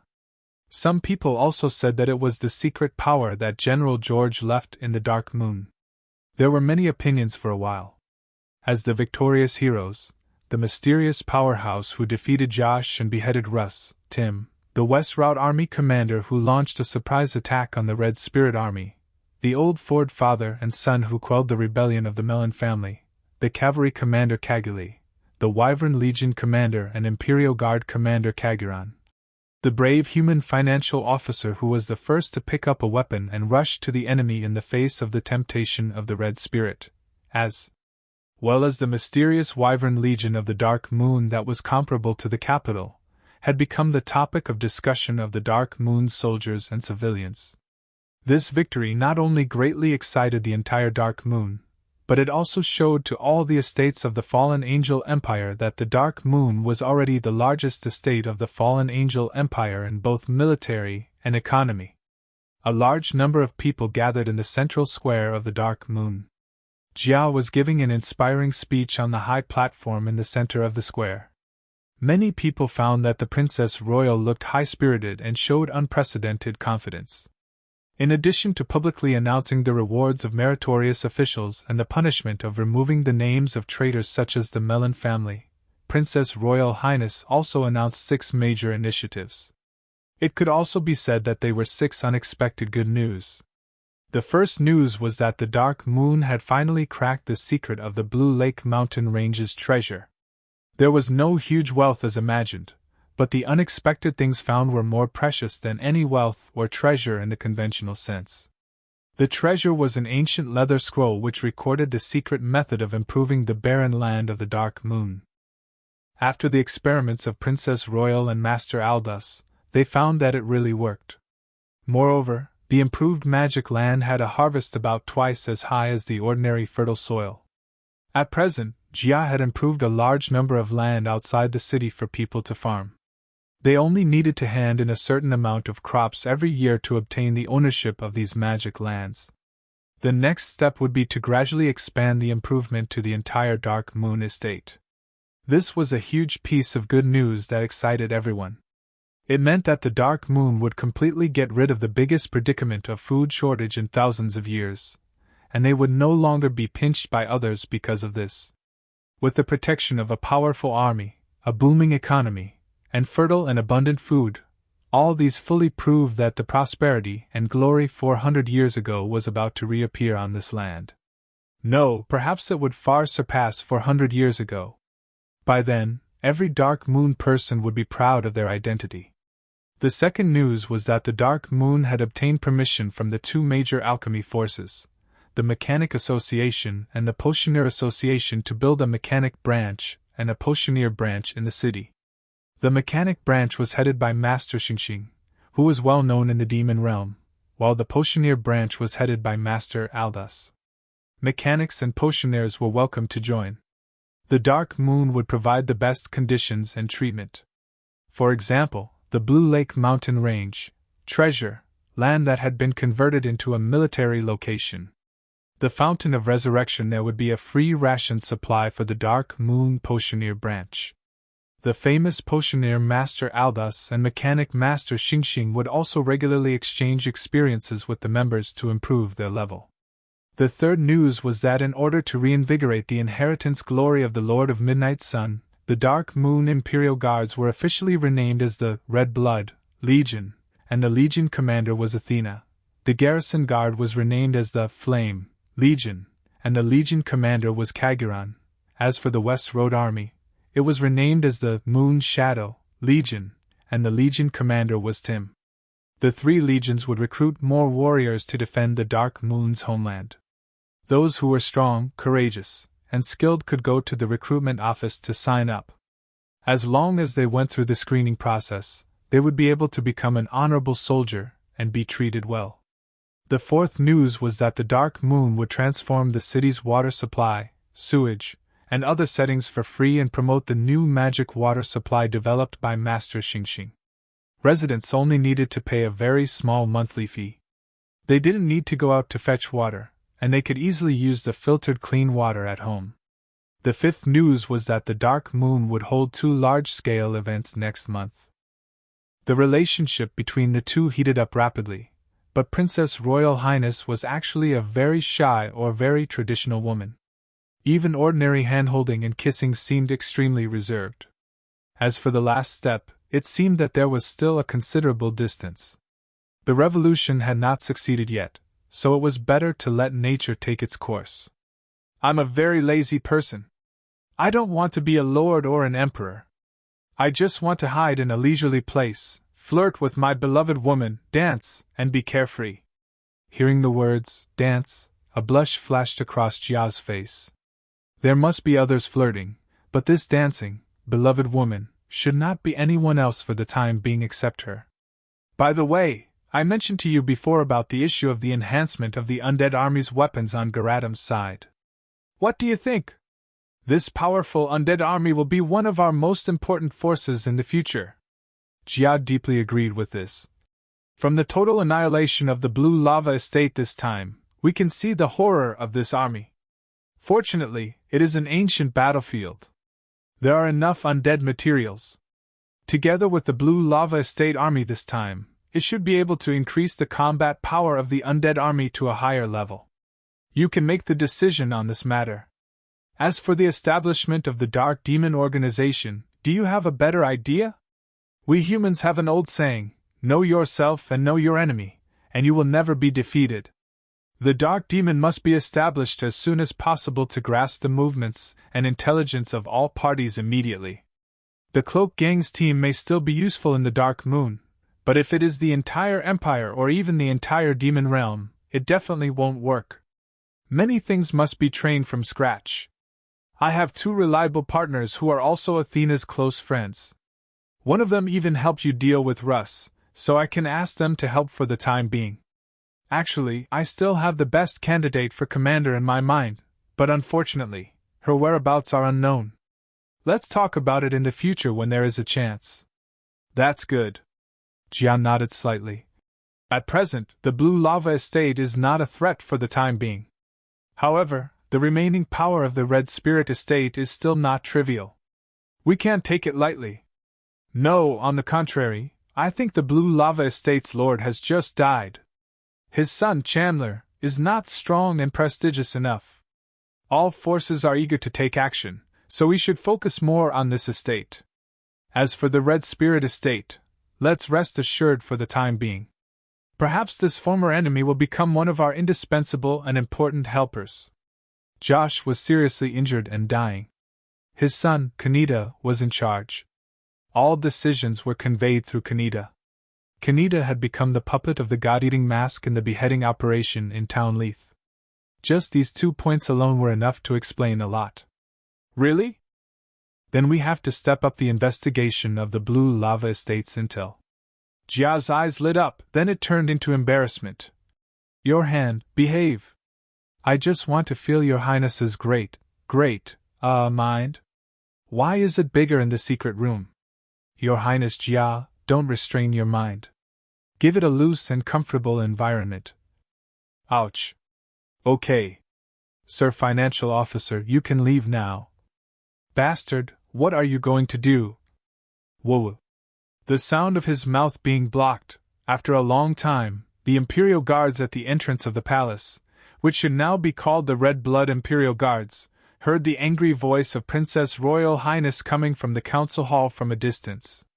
However, without Princess Royal's order, no one took a step forward. Then, they saw the human financial officer walking out dejectedly. He even covered his mouth as if he was scolded to the point that he didn't even dare to speak loudly.